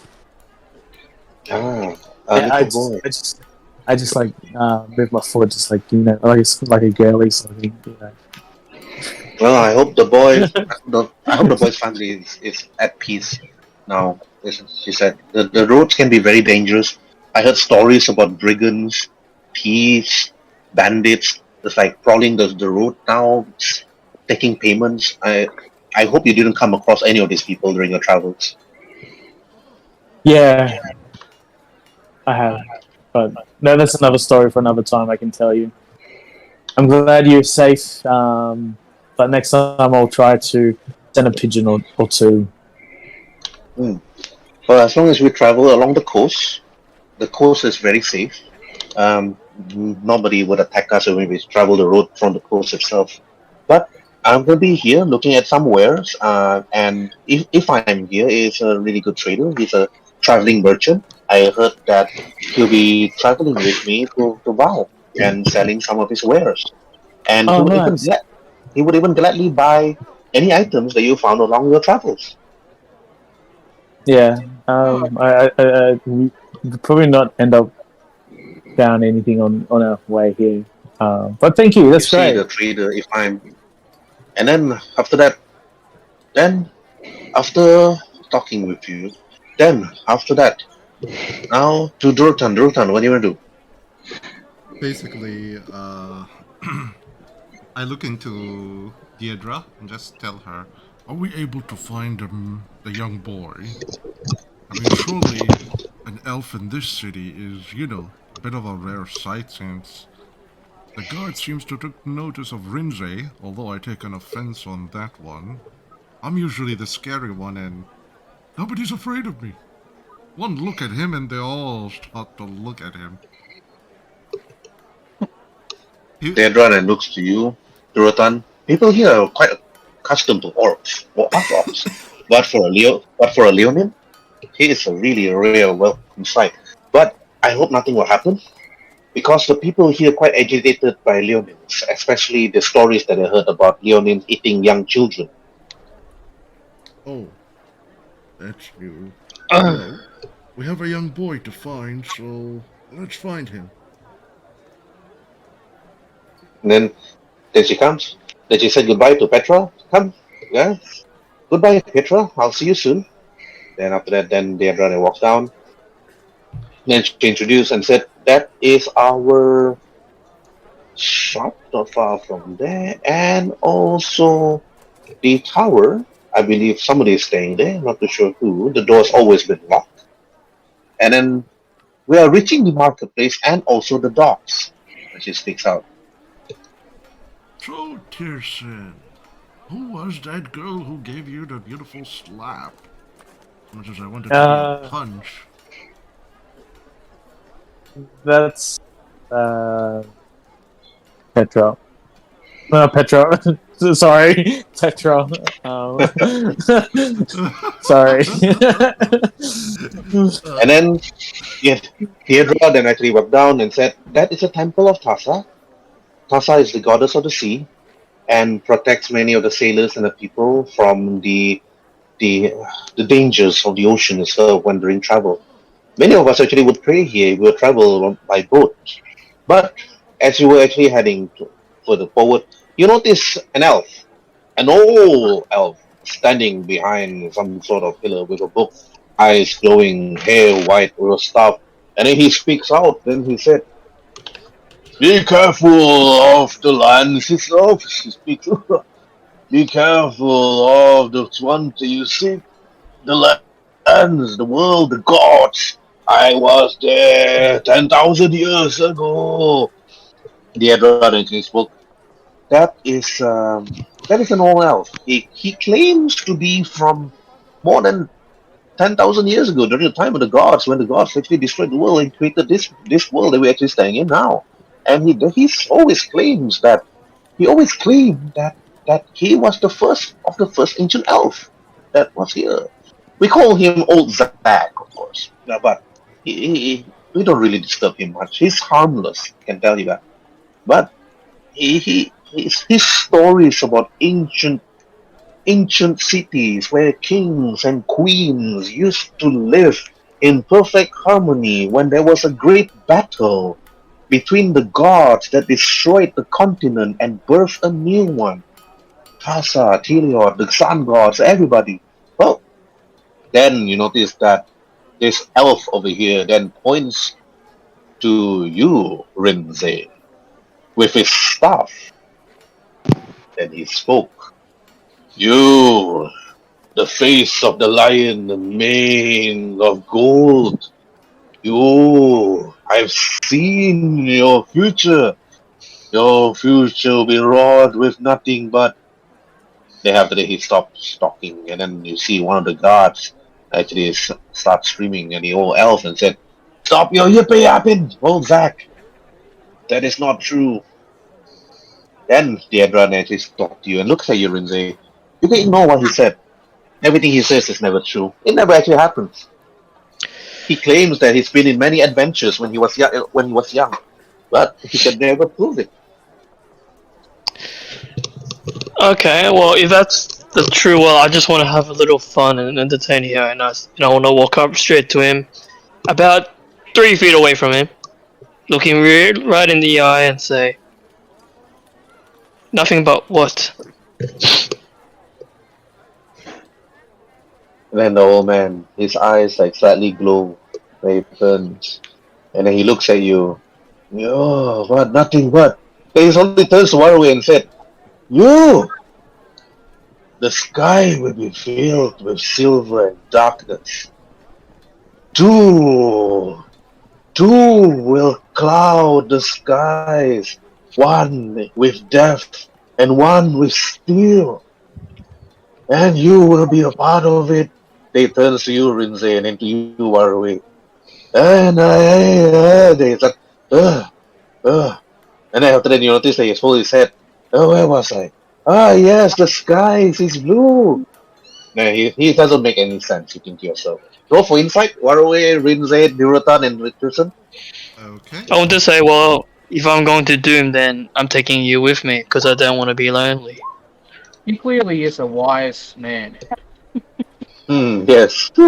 He is wise. A wise old elf. You notice that, but Rhin'zey, you notice that this elf is very old. Very, very old. You've never seen an elf this old before. But Deidra said that this is a senile old man. An elf that claims that he's lived for 10,000 years. No elf have lived that long before. No elf have lived that long before. But Deidra then looks at old Zack and said, "Yeah, man. That's what you told me a long time ago. You told me that 6 would follow me to my doom. Never happened." Mm-hmm. I hear that and I go up to him, it's like, maybe Doom will come to you. Doom. And the other one said, "Well, he said 6, the number 6. 6 would follow me to my doom." I'll wait Okay. until that day comes. Well, I will give this guy 5. You have 5. Doom. And then I walk away. And then I walk away laughing. And then I turn around and then Epic look at him like, and then I mouth, Doom, very quietly. I'm Okay, just Waruay. scratching my head. Okay, Waruay, what are you gonna do? Oh yeah, because as you mentioned before, was the shrine to, what was it, a sea goddess? Mhm. Yeah, that, like what I just said in the comments. So I run up. Okay, yeah, I saw that. Yeah, and I'll say to the elf, I'll say, "Well, it's nice to meet you," and I will run back to the group. I just They walk simply back. I take note of what he said and also his age and just simply try to remember that old people during their late years they may say a few non-understandable stuff. But I still keep it in the back of my head as a just in case advice. Oh yeah, that's right. Before I went back, I'll ask him and say, "So which one am I? Am I the one of steel, or am I the other one?" The old man that looks at you and said, "The darkness will engulf you." That's it. Oh, okay. Sneaks. I will sneak around the pillar and I'll whisper through his ear. Piedra then said, "Okay, guys, ignore the old man. He's old. My great grandfather told me stories about old Zach, saying that he comes from another world, that he came from a place where they use steel ships to fly in the sky, and they fought a god." Never could believe that, of course. My problem is I already know who the character is. I cannot believe what happened to him. How the mighty have fallen. Oh god, what have I done to you? Is he from a previous campaign? Yes, and it's never ended. It never ended. It means I have to walk this path now. How the mighty have fallen. What happened to you, poor boy? Poor boy. Anyway. Oh, okay. We're here. We're finally at the boys' home. Oh, hello. Oh, okay. You have to put yourself here. Whoa, which one? Oh, okay. Yeah, Oh, at the wee bottom. Yeah. Okay. We just have to drag our. Wait a minute. Where are we? In the middle. There we are. Yeah. You guys are here. Mm-hmm. You guys need to be dragged here. Whoa, okay.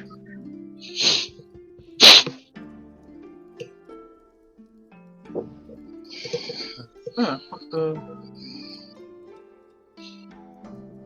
The Oh, moment wow. Deidre knocked on the door, she actually entered.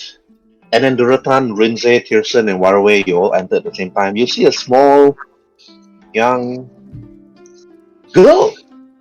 An elf. So, is it a boy? Or is it a girl? But then again, Durotan, all elves look very feminine. So, regardless, it is an elven boy. The elven boy that looks to Deidre and said, "Auntie Deidre." And then Deidre then looks to him and said, "You don't auntie me. You're way older than me, young boy." How old is he And to then- call you auntie? No, I believe he could be 80 years old. Are you? I'm not even 80. Said Deidre that turns and looks. And then the young boy then says, it's like, Auntie Deidre, why are these people here? And then she said, "Well, young boy, well," the young boy then like looks terrified. And then the moment like Rhin'zey actually walked in and then he walked back a bit. "Auntie," then he points, his hands, his fingers shaking, looking at Rhin'zey. What is Leonin doing here? He's gonna eat me up." No, he's not a kid. He's just a good teddy bear. I'm a lion and you call me a teddy bear. Have you lost your sense of animals? I can't believe that this is completely unbearable. And then he still looks terrified. But the stories my mom and my dad told me about Leonines eating young children. I'm a vegetarian for humans. The moment Rhin'zey said he's a vegetarian, I'm like, I seen you eat. What? I seen you eat, meat. And since when you're vegetarian, actually, since when you eat human meat? You've been around us for so long. You could have, let us know about the fact that you eat human meat. Then Piedra then turns and then looks at Rhin'zey and looks at the young boy, and then she kneeled and looked at him and put both of her hands on his shoulder and said, "You don't have to worry, Alwyn. Rhin'zey, his name is, okay, Rhin'zey of Season's Wall. He is a nice person. He protected me during my travel here at the desert, and you should see how brave he was when he confronted the bandit Hobgoblin, the Hobgoblin captain. You should see how Durotan, the orc, the Durotan, even him, the elf, another elf here, Tyrson, come over here. Dare I ask you?" I agreed human elvish. Hello, little boy. He was actually surprised. You greet him in Elvish. Roll for persuasion with advantage. Yeah.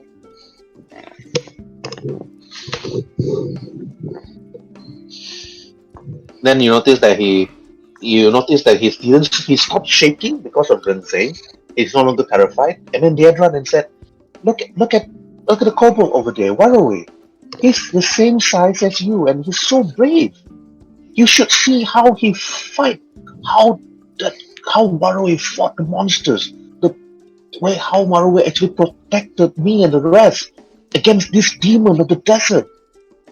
You should see it.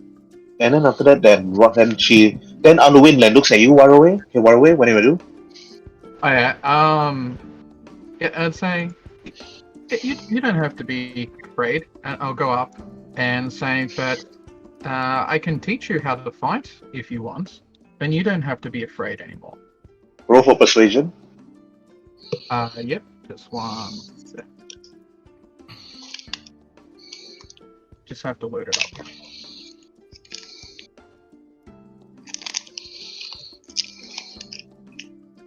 Persuasion.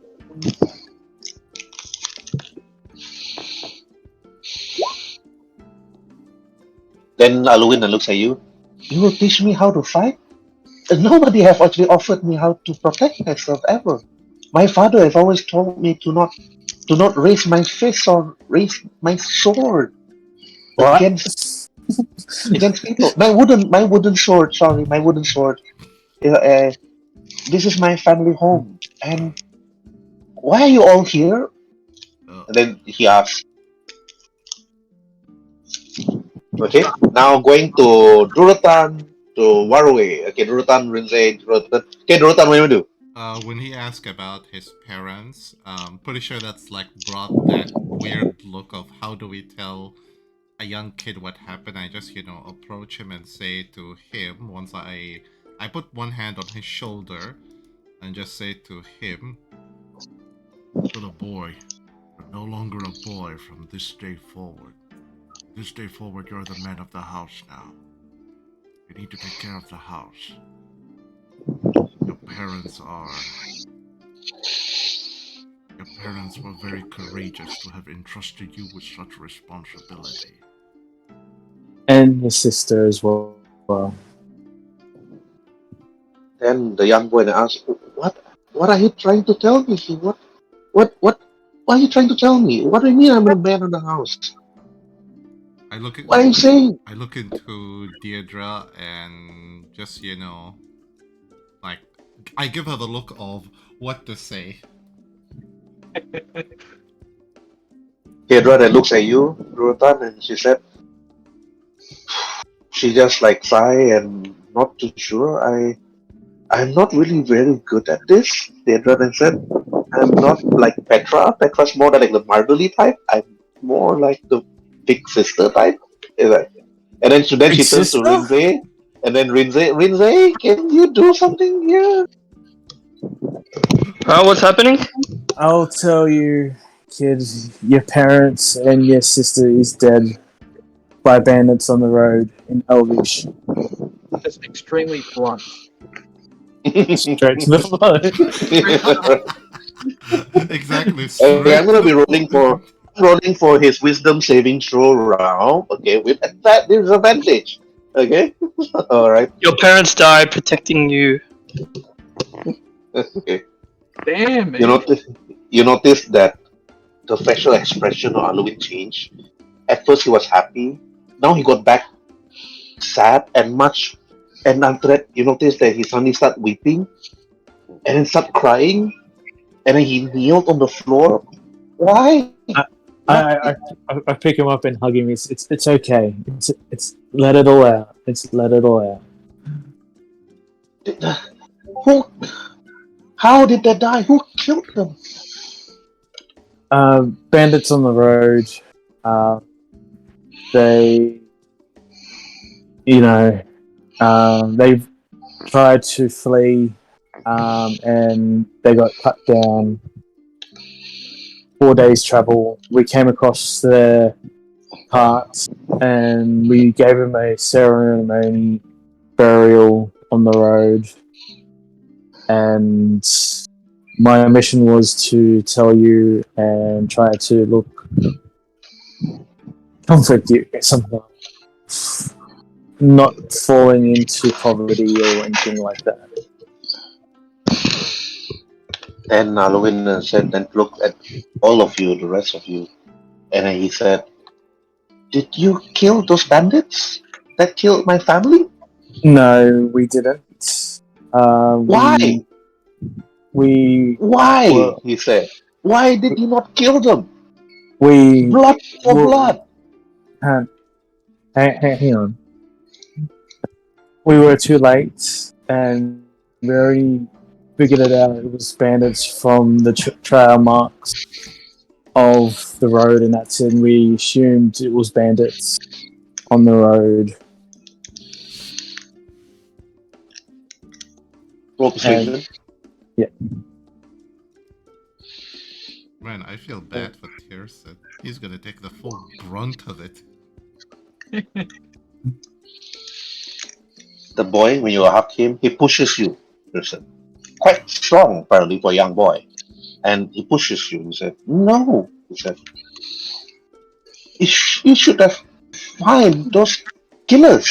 You should have seek them out, kill them. What am I going to do here all by myself?" I interrupt him and say, "We will kill him. We will find him and we'll kill him, And you will not be no matter how long it takes." and you will not be by yourself, boy. You're gonna be around Yes. 4 adults who is going to train you and hold your skills as a fighter. Use the loss of your parent to become somebody who others look up to. Use your hatred and vengeance into becoming a warrior worthy of admiration. I will train you. Insert Batman opening. I did not wish to say. I did not wish to say, but I gave something similar to that speech as Batman. And then I go to him and I say, "You have a chosen one. What? You have a chosen one because I choose you." Okay. Anyways, Durotan, Rhin'zey, roll for persuasion with advantage. Okay, persuasion with advantage. Let me bring it up. I will as well. Yeah, I will 21. use my chi power and have sparks coming from my fingers and saying, "And I will train you as well." Okay, roll for persuasion, Waruay, with advantage. 19. Because at this point, if we train him, at least he can be the rogue, like in several years' time. No, 70, 80 years old. Oh, natural 20. Okay, Ooh. the boy. Okay, if he Come with ever level, us. We will if he turn you ever, into a force to be reckoned with. okay, And you if can. you ever train this boy, yeah, it's probably gonna be somebody once you fast forward time, it's gonna happen. Okay, so so basically, all right, the boy then turns and then he wiped away his tears. He got up from his kneeling position and then looked at you, Rhin'zey, Durotan, and Waruay, and then he just nodded his head. Then I will be a man strong enough to carry my family's name. My family were traders, merchants. They were very kind to the rest of the people of Matahari. They paid their dues to the to House Valorant, he said, and but it seems that our so-called lord of the house doesn't seem to care about the people. He just drowned his sorrows with ale and wine or whiskey from many merchants that come to the port town. This port town is now in control of. He just like is in control of the brotherhood. There's really nothing much we could do. We pay our dues. People come over to the shop. We pay The the Brotherhood? production money. The boy said yes. The brotherhood. Hmm. They're in control. No, it's not House Valorant. That tiefling just drowned his sorrows with wine. I heard stories. Other kids talk about him, and he's he's a really useless tiefling. I can tell you that. Ever since his wife died, he never bothered anymore.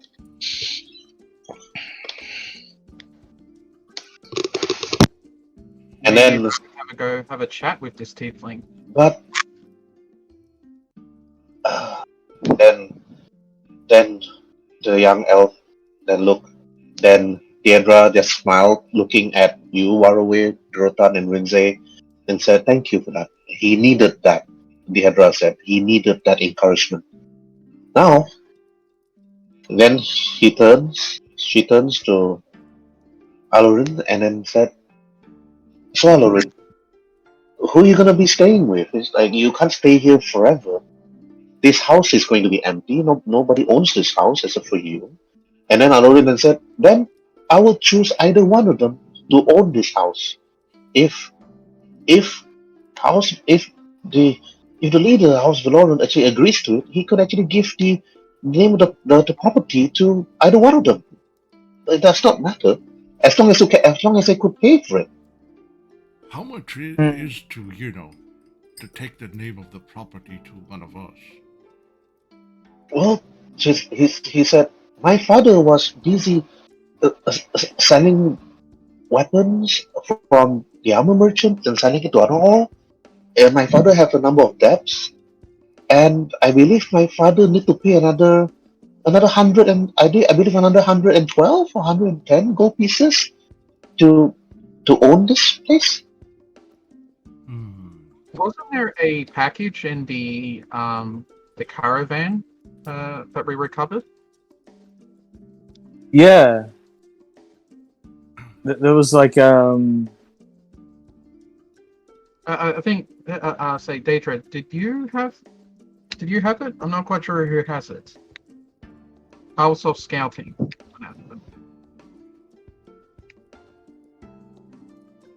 DM? Mm-hmm. Can you repeat that? Can't really hear. Oh, okay. I say, Daedra, do you still have that package that we found in the wreckage of the caravan? Yes, Zedra said. "I still do." And then after that, she just took it out from her backpack, and after that, pass it to you, Warren. Oh, okay. And I will hand it over to the boy and say, "Well, this was the last of your parents' belongings, and it's only right that it is passed on to you now." Hmm. And I'll read and look. And after that, he just opens it up, and then inside you see number of items like a letter and perhaps some money. And then after that, then he looks at it. This must be from my father, he said. And then after that, he said, wait, pause for a while. I thought I was hearing somebody's like snoring or something in the background. I was like sleeping. Someone's dozed off. Yeah, yeah. Feel like somebody like dozed off or something. Mhm. Anyway, Lauren continued and said, I believe this could actually help me with. I believe my father was either on the way back here, or he must have gotten this something. But Piedra then said, so what can we do with this? Piedra asked. Well, we can actually go and over to Lord Valoran, perhaps, and see whether he agrees to it. And How much? well, How much is the money that in the package? okay, it's like you're not sure. It's like the little boy actually puts it down. Mm-hmm. You spend some time to actually count it. You actually spend some time to count it with him, together with Waruay's help and the Adra's help, Mm-hmm. and Tyrson just like there, and Rhin'zey just stood there behind you to see what's going on. And then when you count the money, it's roughly up. It's like, luckily for you, this thing was hidden. Mm-hmm. Otherwise, the Hobgoblin would have taken it away from you. Mm-hmm. But the money is like inside is actually equivalent to like 215 gold pieces plus 50 silver plus 35 copper. Wait. 215 gold. Plus Mhm. how many silver? 50 silver 50 silver, and what's the last number? and 35 copper. Oh, 35 copper. Hey, not bad actually. This should cover the whole procedure, the legal procedure. Mhm. Legal after that- procedure of what? Wait, what? Is this what it's cost, or what we're getting, or what's it? What is No, this? this is what was inside the package is 215 gold pieces plus 15 coins as silver, and lastly 35 copper. All of this together is like what, 265 or something in total. It's like a mixture of coins, but this is like, the value of the whole lot. This should. And what's this package? Where did we get the package? Like, what's the package for? The carrot. Yeah, Waruay rolled to spot hidden smugglers on the destroyed carriage, and he found it, and he passed it over to Deirdre since she identified the carriage as his parents' carriage, and only rightfully it should be returned to the surviving member. Since the legal name transfer of the property cost 112, at least we have that covered plus extra expenses. Alurin then look. Okay. We have more than enough to actually buy this house and even expand the shop. Alurin then said, we could actually make this place bigger. We could actually start a shop. But I don't think I'm not good enough to start a business. My father did try to teach me how to be a good merchant, and then but I'm not too sure where to start. I know somebody who can help you with the shop. And that's when I look into Waruay. Waruay, see if you can find either Cornelius or Elgen and tell them what transpired in here, and that we may need one of them to handle the running of the day-to-day things when it comes to running a shop.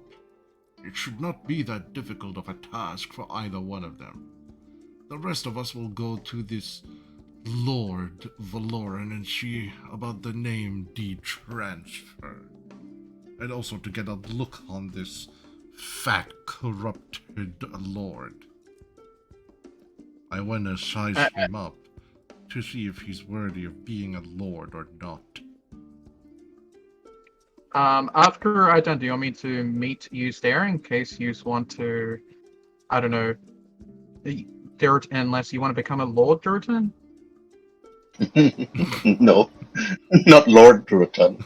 He just want to look for the Lord, or the person that actually looks after the people, unquote, of this town. Apparently, he's just too drunk to bother about the people here. So now the whole town is actually being controlled by the Brotherhood because the Lord apparently does not seem to bother about everyone here now. So now the Thief Guild have taken over the business, or many of the businesses here. Hmm. Oh yeah, I was just merely implying that Durotan was gonna kill him and take over.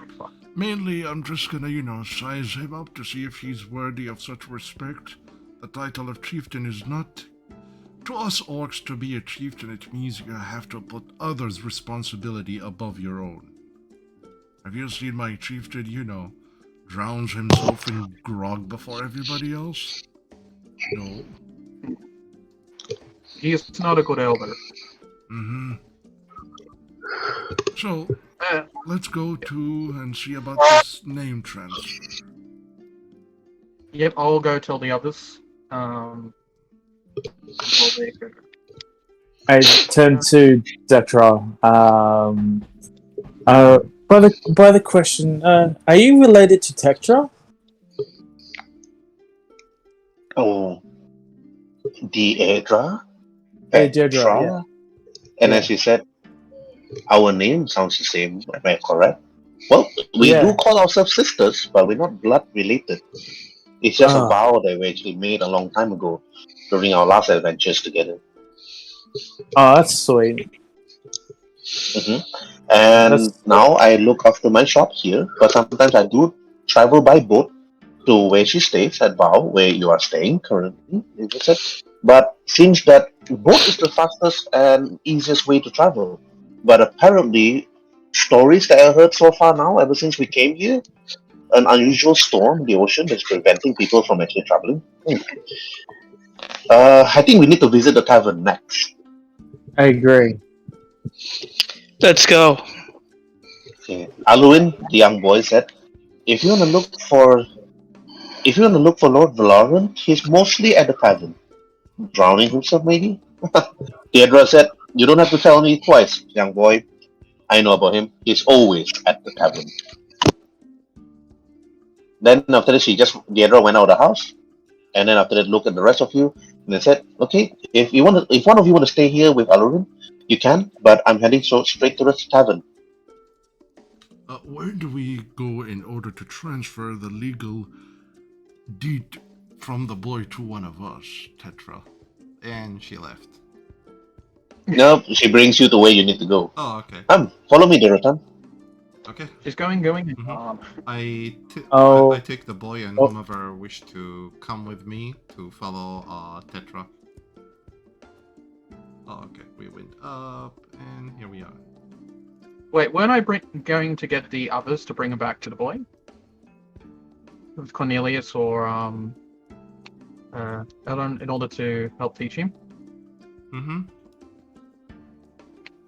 It will take some time. There's a fast forward time actually. If you want to teach him, meaning that most of you guys will get really old by then. Oh yeah, definitely. Which is why I said bring the others at least. So don't fast forward time unless you want to get old and create a new character. So but then again, that boy can have a name change. He doesn't have to be Aluin Turkarin all the time. He eventually, when he grows up, he's probably gonna say, "I will now call myself Waruay Durotan Rhin'zey." Well, you might never know. No? Right, It's a terrible name. Horrible name. Okay. Okay, Alright. I'll get the others and we'll just all meet up at the tower then. Yeah, okay. Yeah.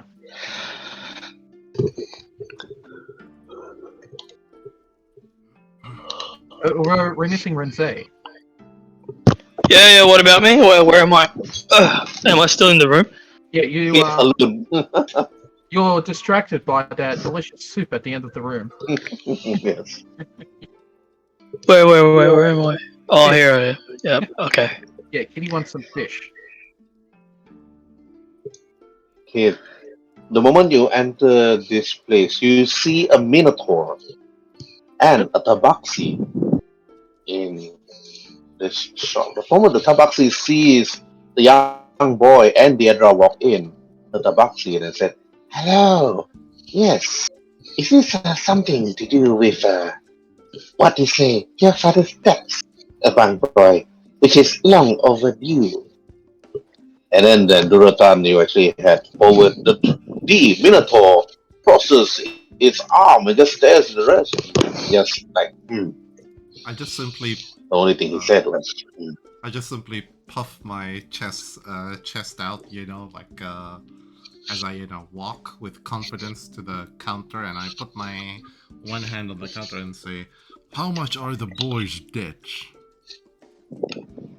Dedra actually walked forward, looks at the Tabaxi, and then she said, "Hello, Segru." And then she turns to look at the Minotaur, and good day to you, Bovine.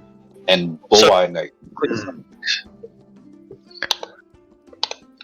I'm back. I misclicked something. Sorry, guys. It's okay. no worries. Then Durotan, we asked, like, about that. Segru, the Tabaxi, and said, yes, of course, of course.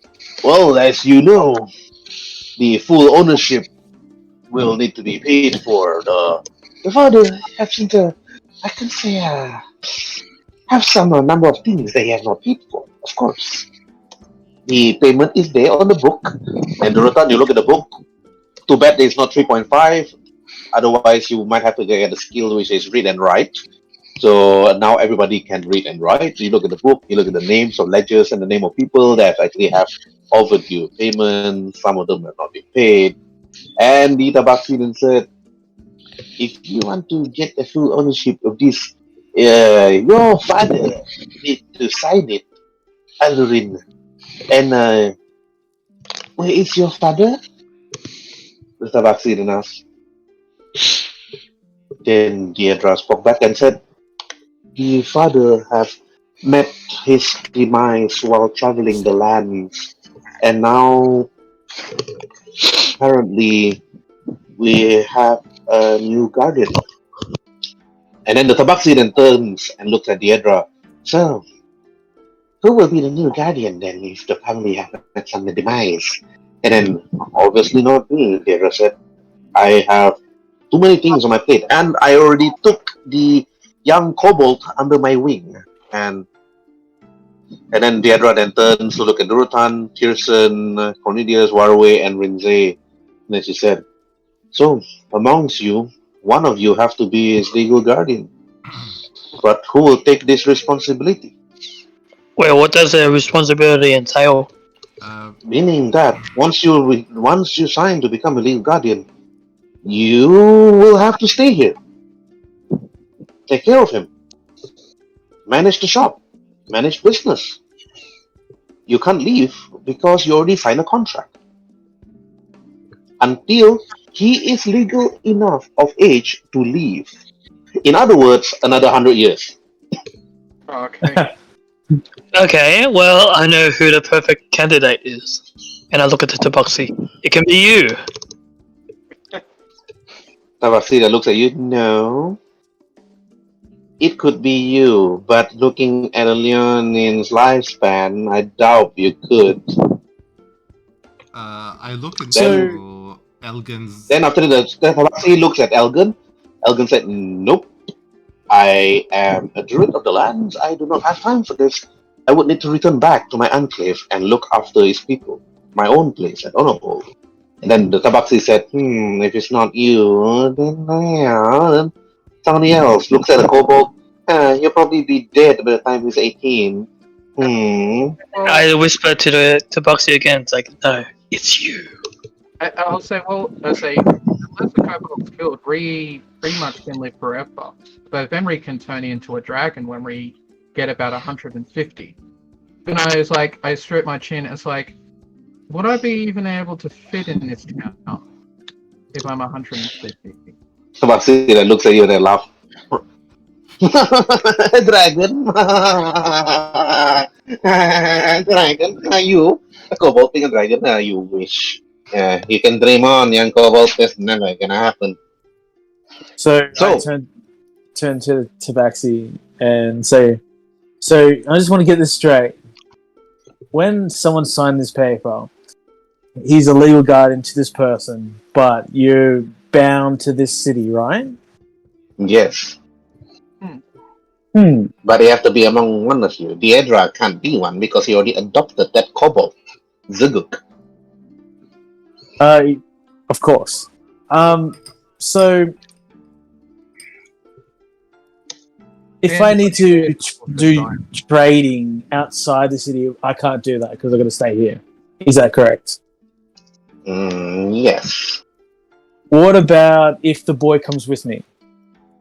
That is up to him. And if I do decide to, the kid wants to go for a long walk with me outside the gate, am I able to do that, or I'm bound into the city? It's up to him. But if you want to leave someplace, and if you're not back within a certain time period, then that property of yours will be given to the next owner or those that could afford and buy it. If you're not back within a certain time period, then it will be for sale and be given to the next merchant. Okay, so another question. So if the person, like for instance me, signed that piece of paper and he pays off the place and wants to move shop somewhere else out of the city, could he sell his property because he owns it? Then that you will need to discuss with the Lord himself, House Valorant. Where is this Lord Forlorn? Most likely drowning himself in sorrow as usual. Just At one, the tavern, of course. just one question. What if we hired, somebody to take care of the property while the boy and his guardian are, off doing some trading or something in another town? Will that be okay? Unless you're rich enough to even hire someone to do so, then it's entirely up to you. I have a solution. Me and this Tabaxi, we fight for it. The loser gets to be the guardian. But before that, what? I was going to say, I'm more than happy to, be his guardian because most of you probably die halfway into your lifespan, in his lifespan. So then we'll be back to square one. So. Yeah, but you can do it like this. Whilst I'm fighting this guy, you can secretly send a document. And then I beat him. It's like, congratulations, you are a guardian. And then turn around and it's like, nah, we just fought for fun. I mean, it was fun for me, but not for you. But anyway, the Tabaxi looks at you, Rhin'zey. You're not the first one to actually offer that. Bovine, it seems that we have another one that will issue another challenge to me. Will you take this offer? Bovine said, anytime, boss. Why am I not surprised? Like there was a guard for a reason. I kinda saw that coming actually. Yes. Like the whole bodyguard Right. in a legal place, he must have got the same suggestions time and time again. Okay, so if I... Then the Tabaxi looks at you and says, so are you willing to take offer and challenge my champion, Bovine? He has never been beaten before. But maybe then again, history might change. So wait, why is he going to challenge the Minotaur? Because Rhin'zey wants to challenge Sigru, the Tabaxi. Ah. But then Sigru then tells you, Rhin'zey, if you manage to defeat him, then I'll take away that offer. But if you get defeated, then you would be to be the legal guardian for the young boy, of course. If you could live that long to take care of you. well, I wonder how the hell he overheard that when I was actually telling my group over here, not him. That was just a funny solution that I really didn't mean it. Be careful what you say because it's actually part of roleplay. Mm-hmm. And also remember, Yes. Tabaxis, they have sharp sense of hearing. Remember, they're cats. Mm-hmm. Cats are known to have sharp sense of hearing. And very nearby. He's very, very nearby. It's like I don't even have to roll disadvantage. Mm-hmm. Perception check. Okay. So I'm happy to, be the legal guardianship over this young elf. if no one wants it, the opportunity. So, where's the paperwork? The tabaxi walks over to one of the counter, pulls over the book. Okay, if you want to take over the ownership of young Ruin here, so sadly his family died, but that's part of being a merchant when you travel the dangerous lands. Well, you sign here and here, and they point to your number of paper here, here, here, and here, and here. Would my custom, when I sign, I cut myself and place my thumb on the piece of paper. Can I do that as And- well? Well, you need to prick yourself here. We need the blood signature so that your signature will be legit. Oh, of course. I, thinking of ahead. But anyway, Alright. I just want to make sure the only debt this young boy has is over the house and anything else. Well, once you pay for the place, it is apparently yours. So, whatever is yours is yours. However, I do have to tell you one more thing. Since our Lord do not really matter much about the good things that's going on in this town, you better be careful. Some people will get extra rent from you. The Baxi said. His eyes stares at you. But I don't want to waste any time. There are many other businesses out there. Of course. As I signed, about to sign. Next question. Am I able to rent the house out to anyone? That is entirely up to you, of course. You are the owner. Okay. Well, could that I be sign away. if the boy wanted to travel with us, you could rent out the property. That's what I was. Yeah. So I'm concentrating. You sign. Then after you prick your thumb into a pin, and after you put your thumb on the sign, the moment you did that, the moment your blood touches the paper, you notice that the paper started to glow in slight bluish hue, and then after that the paper just like flips itself, and then the book closes.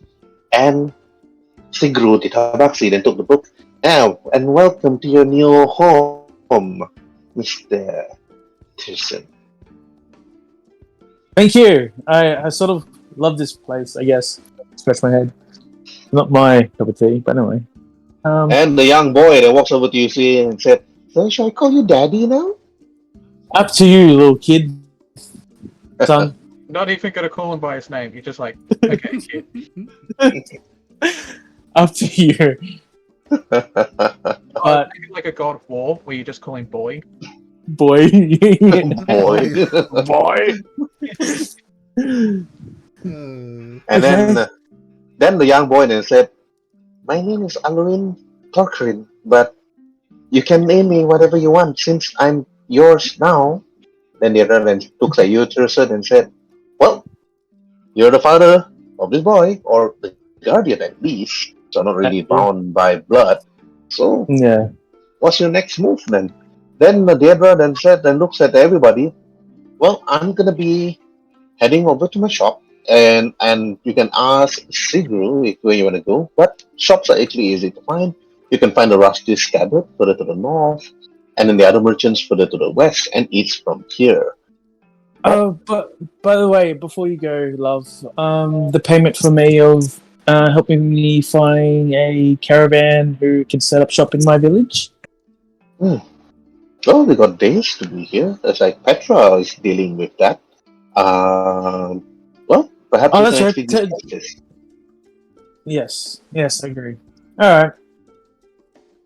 Then the other actually walk out, and then after they head over to a shop, which actually just walks away, and then leaving you and Sigru, and then after his Minotaur bodyguard at his place, the Minotaur just ignored the rest of you, and now Alwyn is just looking at you, Tyrson, and after that they just said, "Well, if you want to look for me," and then you need to deduct, about 215 from just 110. So you still have about 115 gold keys plus 50 silver plus 35, but the money is owned by Tyrson. because he's the owner now. Um, So I pay the house off and all that stuff. So yeah, but you still have extra, which is enough okay. to expand. Meaning that you can expand this small little building to be bigger. In other Where is words, actually your shop could be bigger. Where's actually the shop? Like here, if it's here actually. Down Okay. here. It's right The down shop is here. actually just small, but if you want to expand it, you can expand it like further, bigger, and so on, adding more rooms. It's up to you what you want to do. You can make it into another inn. You can make it into an armor shop, an item shop, or whatever shop, an alchemist shop. It's up to you. I turn to the little boy. So, what do you think of expanding this little shop into some rooms and stuff, and we hire an armorer, or turn into another bar for people? This is a fishing village after all, so city, ocean village, I guess. Alwyn then looks at you, giving his opinion, since that he is the son of a merchant. And then he said, well, we can open another tavern, perhaps, or maybe something for people to buy, or perhaps many other things. Maybe even I've always wanted to see how my father would do things if he was able to actually pay for all of this. But he always wanted to try to open just another shop for people that actually arrive from the ocean. The humans of the north, the humans of the south, and many of the merchants from the south, from the north, and the other coal from the east, and the dwarf from the northeast, also from the mountains, and the other rabbit folks. He said. But since you paid for this, I really have nothing much to say. It's entirely up to you. It's your decision. It's both of our decisions. Then after that, you see Waruay and Durotan there also thinking to themselves, since now you have a place to stay, which is originally yours, you don't have to pay for the tavern. So you can cook here, you can eat here, you have a small bed just for yourself, and then so on. So, okay, Durotan and Waruay there. Okay, now Tyrson, you can roleplay with Durotan and Waruay while waiting for Rhin'zey. Rhin'zey is still at the top there, making fun of Sigru the Tabaxi, maybe. So, Tyrson, what do you do? I'm back right away. I turn to Huawei Durotan. So, what do you think? I was thinking expanding this shop into a tavern / a merchant shop. What do you think?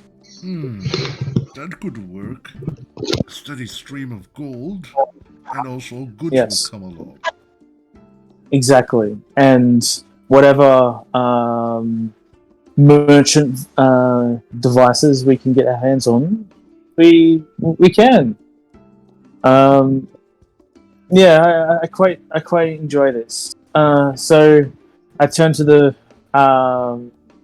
little boy. What do you think turning this place into a tavern / shop?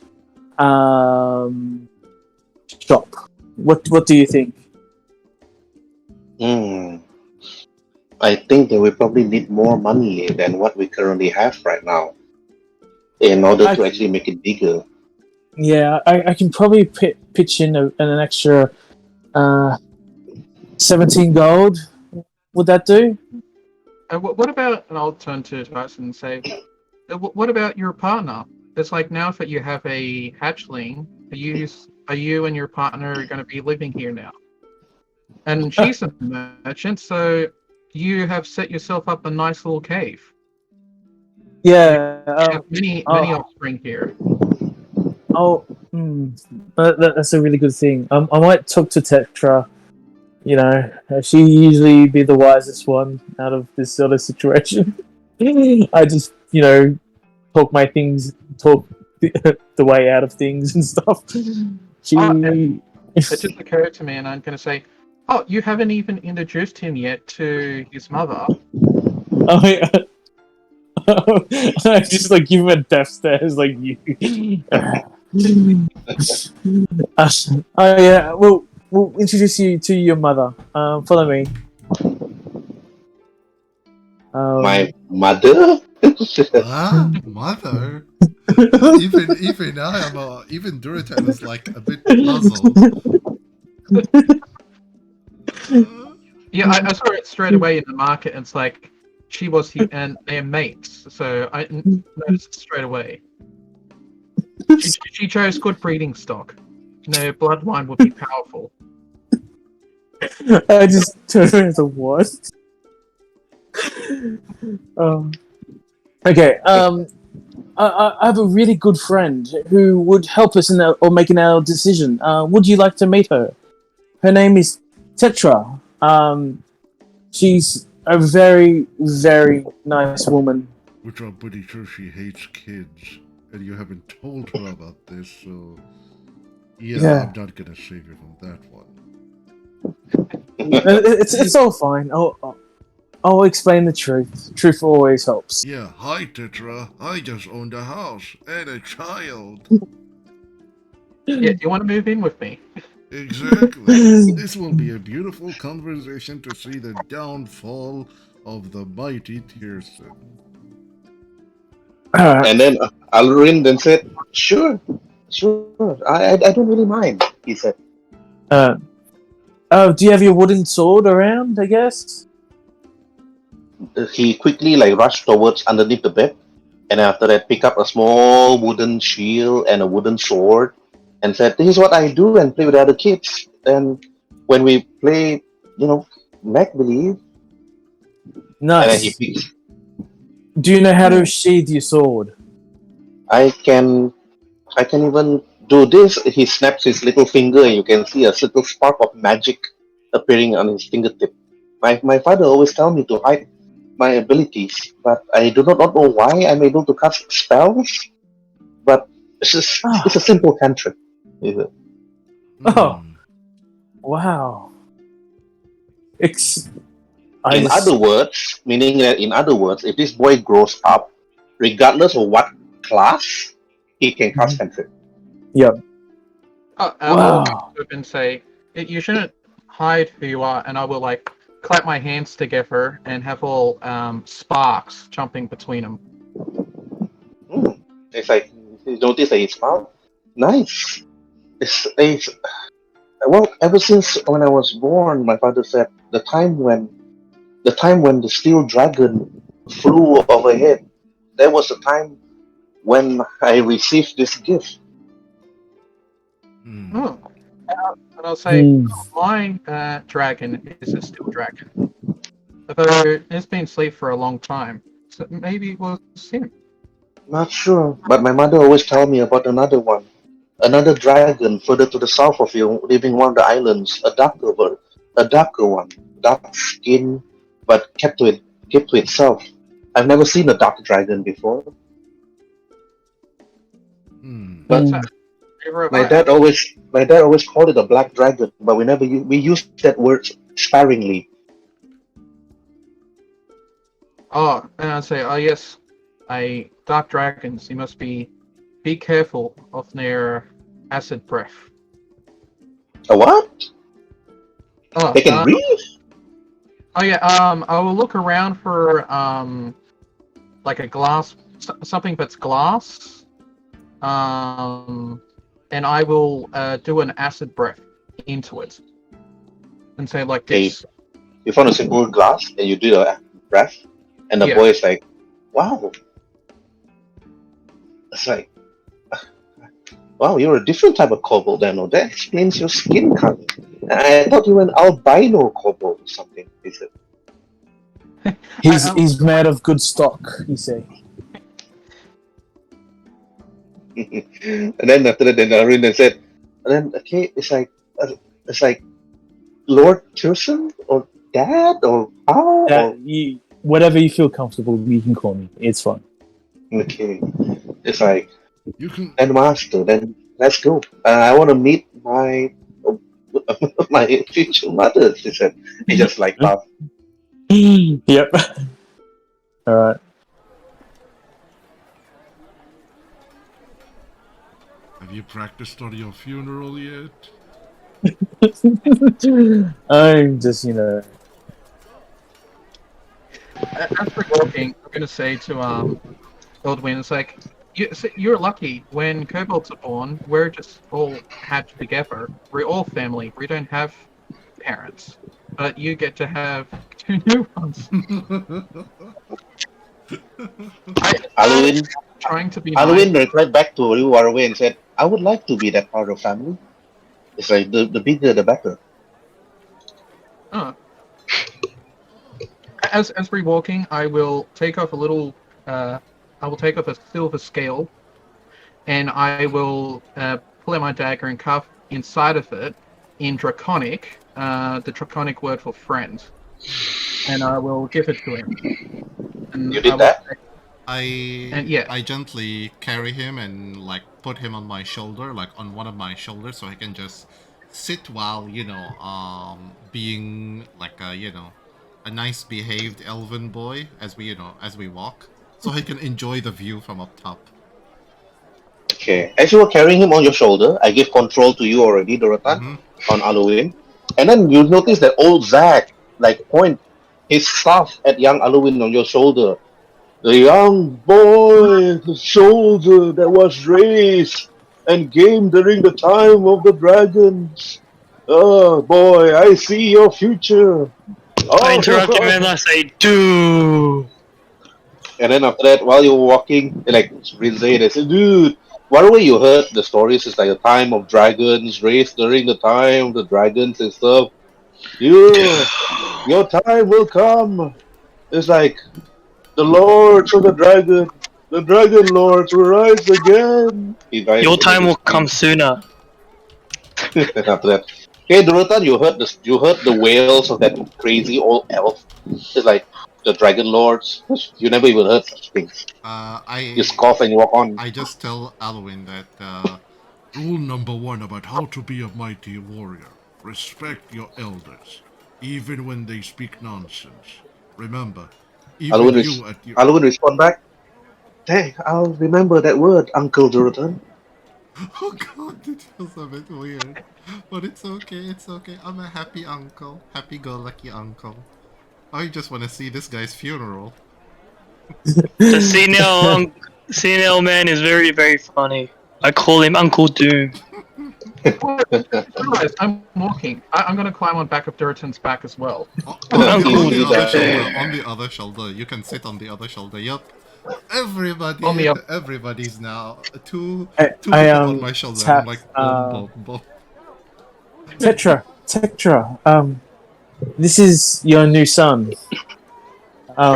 It's straight to the point. Exactly. No hugs, no kisses, no Valentine gifts. Straight to the point. Honey, where's the kids?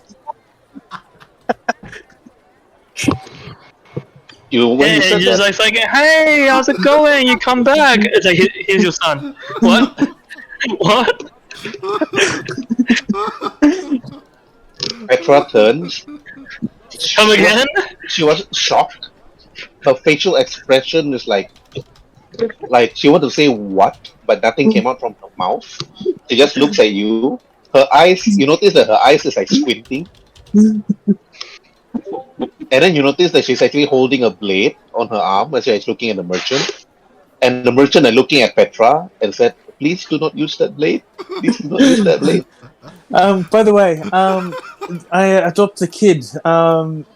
No one would be able to look after him, and I decided to do the noble thing and look after him. You mean you decided that she would take care of him while you run around pretending... So Petra looks at you, Tyrson, and then she said, so you have been gone for quite some time, and now you return with a son. And what have you been doing throughout your whole journey, Tyrson? Were you slaying monsters or were you laying monsters? I think he was doing the second one, laying with monsters. I mean, no. Can we just just stop, please? Dude, come on, there's no shame. Just tell her how you would that famous goblin warrior into believing that you're his lover. Try to make things What? worse for him. You can, That never happened. That was a guy. yeah, you told Such a Halloween. shame you're not a bard. You could have made him fall in love with you in the end and let us through for free. But nah, exactly. you're not a I- bard. The one who can even I corroborate this is Tetra's friend. She saw it and she even was happy that you are his long-lost lover. Making things worse. Speaking of bards, is there any female bards in this town? Petra looks at you, Tyrson, and she said, I guess It's not true. it's true what they say that you don't have to be a bard to bard people. I've been a good boy. I'll turn to her and say, I'll explain everything to you. So, this young boy's family got slain on the road, and no one was be able to look after him properly. How And noble of you, mighty Tyrson. and just like yeah, and I took the initiative because he's an elf, and most of them wouldn't last that long. Being alive to take proper care of him, I took the initiative to look after him, and I apologize. I hug her. I'm really sorry to do this to you. Roll for persuasion with disadvantage. Right now she's fuming, you know. She is fuming. And you're trying to smooth things over is not gonna go well.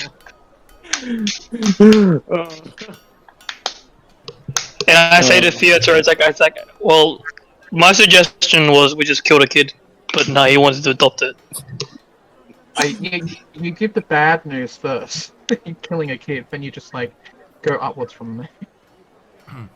I mean, I was juggling it in my head, but maybe I spoke a little bit too loudly, and Tyrson panicked, and he ended up adopting the kid. It was a very chaotic time. Well, out of all of us, he's the only one who could realistically live long enough. Okay. Alright. Before you could when you told Petra everything, Tyrson, she just before you could even hug her, she just pushes you away and she said like with her fingers like, no, you're not gonna be doing that shit to me anymore. It's like, wait, so now you adopted this son to stay here and you want me to take care of him. And No, that's not the case. And also, he wants you to cook for him, clean for him, fix his armor, fix his everything, while he just run around and play adventure. No, don't listen to these guys. They're horrible friends. Come on. She points her fingers at you again, Tyrson, and she said, what would your mother say if she were to know about this? She doesn't even know that he's here, or even adopted somebody. She'll disown him. Oh, yeah, she needs to find out that she has a grandson. Exactly, and I wonder what will happen. Perhaps it's time to meet Mama again. And surprise her that she's a grandma now. I just literally wanted to show. I'm not here to like tell you can't leave you with this kid. Wait. While you are speaking, you just see Durotan taking out a small rope, measures your body and shoulder, takes down some notes, and when you oversee the note, it's a measurement for your coffin, and he's like 5'3" on the shoulders.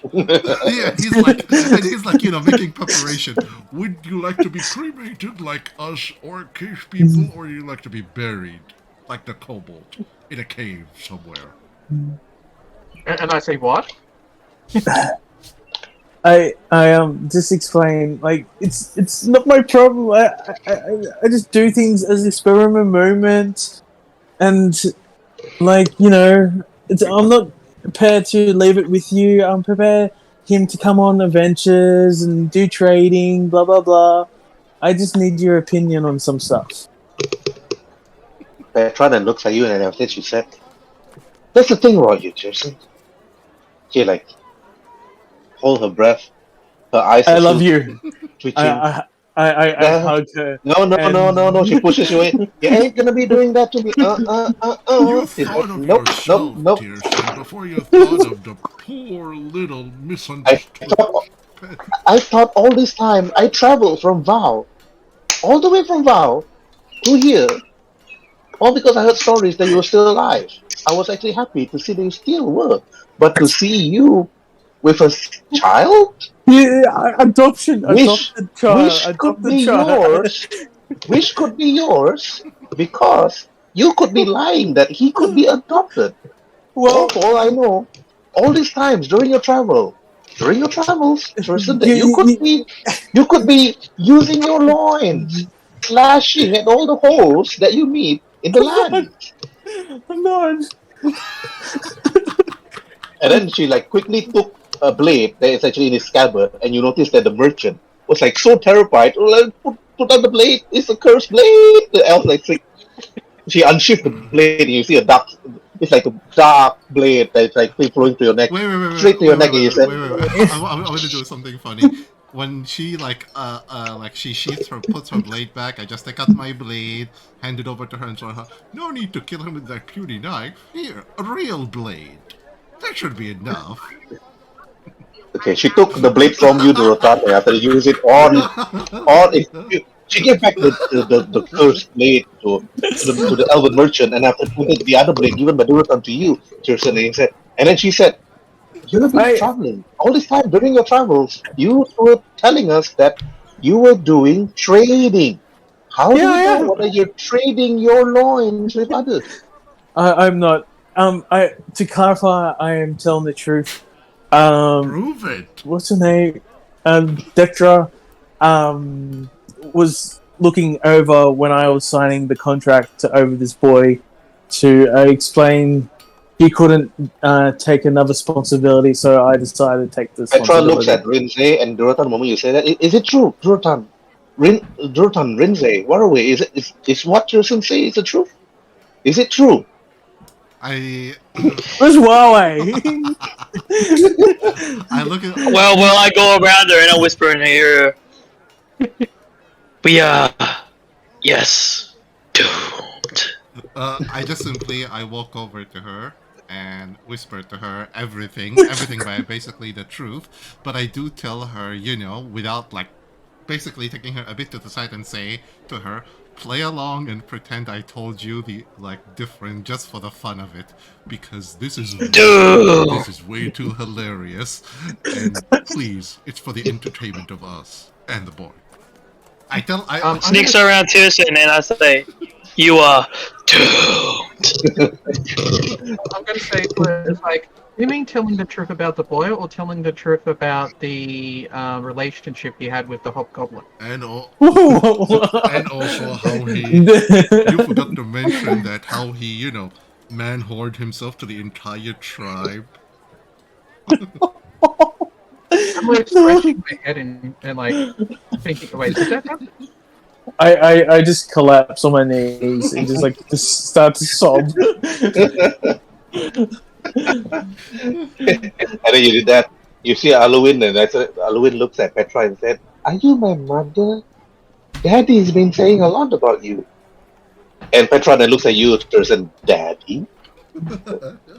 Mother?" Petra then looks at you again, Tyrson, and she said, "Tell me who she is. Then I can head over there and kill her. Is it that beautiful woman that you actually came here that day? Is it my sister? Is it my sister?" Did we mention that he was eyeballing your sister on the way here? And I say, "Oh, that's right." There's like 4 people currently digging a virtual grave for Tyrson, and they're like, making it deeper and deeper. Okay, Tyrson, what do we do? Is she asking, is it Deidre? It's not dead. It is Deidre. Petra then said, I knew it's gonna be Deidre. She's beautiful. She's sexy. Her breast is bigger than mine. I knew it was her. She even called you a flat-chested idiot behind your back, and he agreed. No, that's not true. That is not true. Tyrson, you swore an oath. Tyrson said, "You're a paladin. Paladin don't do this. You don't go around sticking your blade into other people's scabbard." Apparently vows mean nothing to him. And that should say something. You have an oath, Tyrson. I'm surprised the gods and the goddess still give you the powers for you to use it. You should be You're my oath. you should be a fallen paladin. And yet you still walk here high and proud. Tell me, Tyrson, who's the mother? She asked you. The mother died on the road by bandits. Tell the kid. Ask the kid.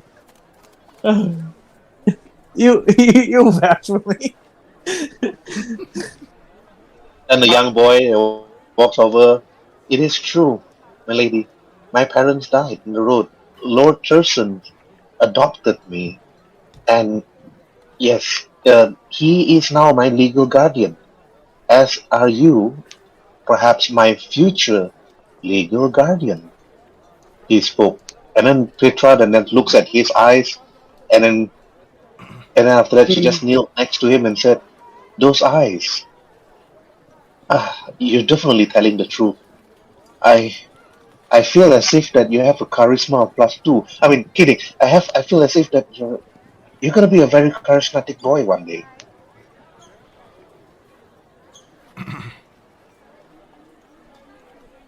Just me sobbing in the background. And the young boy then looks. I hope one day, Uncle Durotan, Uncle Rhin'zey, and even it's like Master Waruay will teach me the ways, so that I can be a great warrior, so I can actually protect the lands against the evil itself. Then Petra then looks. You don't have to worry. I will probably be there. I too have the blood of an elf within me. I'll probably see you grow up to be a great young man. And after that, she just got up from a kneeling position and looked at you, Tyrson. You're lucky that he's not yours. Otherwise, you will be missing something else other than just your blade. Too bad. I just like. And then she just like snip, snip, snip. She do a Caesar motion on her finger. Yeah. I just like just swallow my You just see, you just see, like, behind you, Durotan and Waruay, they're like dead of laughter on the floor, like crying over what just happened. They're like, on the floor.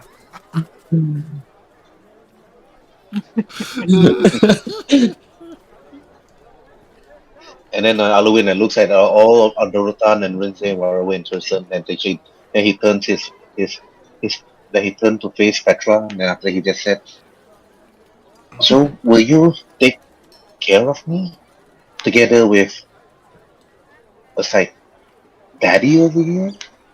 And Petra then said, "You have to stop calling him Daddy. Just call him Tyrson. He's not really your father by blood, and you can call me Petra." Halloween said, "Okay, Petra." And then after that, Petra then looks at you, Tyrson. So, since that you're the legal guardian, by law, you would have to stay here and look after him. Technically, so what I was planning to do was upgrade the little shop and rent it out to someone.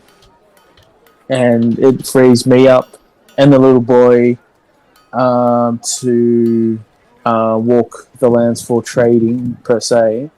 And I can teach this boy to be hopefully a honest person who can defend himself. Then Petra then looks at him, and then Petra then said, This little tattoo, boy, on your arm, what? Were you born with this?" She said, "Yes, I was born with this."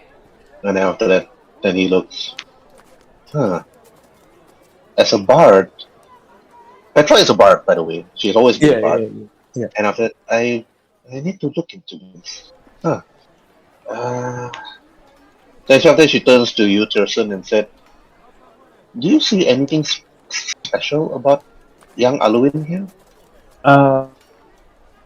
I give him a nod and give her a nod.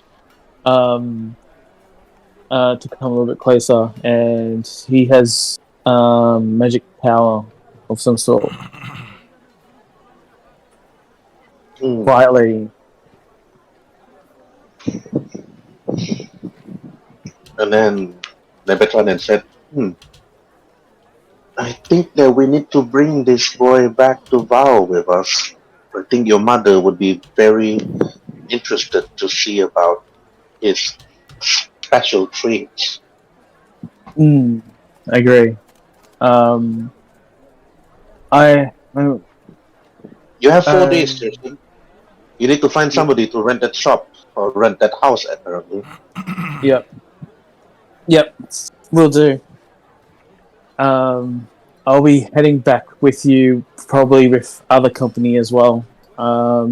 Yes. For the village as well. But yes, the merchant here, the elven merchant here, Elfheim, he'll be following me, and there'll be others too. A dwarven merchant, apparently. There's another one also. It was like further down to the pillar. Perhaps you should actually talk to them. They're actually not far from the temple of Tasa. A dwarf by the name of Nordafir, and after that another merchant. Her name is Harunissa.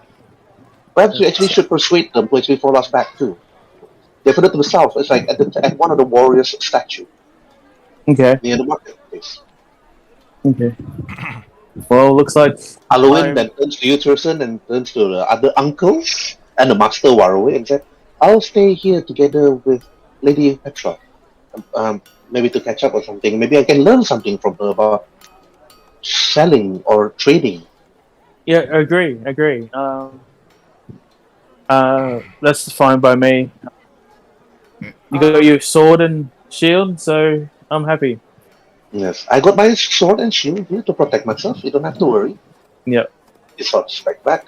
And then after that, then Petra, then after that, go towards the merchant, and then after that, telling Alwyn, this is this, that is that. You need to learn about all these things. Then after he like, meanwhile, hey, moving from left to right. Hey, Durotan, what do you do? 2 actions. I tell Tyrson that We need to go and look for these people that your future partner spoke about, and tell them what has transpired here so that they can get ready to leave. After that, we can just rest at your new home for the night before we leave. Yep. I gotta organize. Do I need to? This is a question to DM. Do I need to organize like builders to renovate the place? Okay, first things first, you can walk around town asking people what you need to ask. They'll probably point you in the right direction. And then after that, then once there, then you just need to go around walking. This will be a very simple quest, which will require a lot of persuasion. Yep. Okay. I'll go around and ask people, merchants, to join us on the travel north. Okay. So now you are leading Rhin'zey and Waruay. Okay, you just drag your characters where you need to go.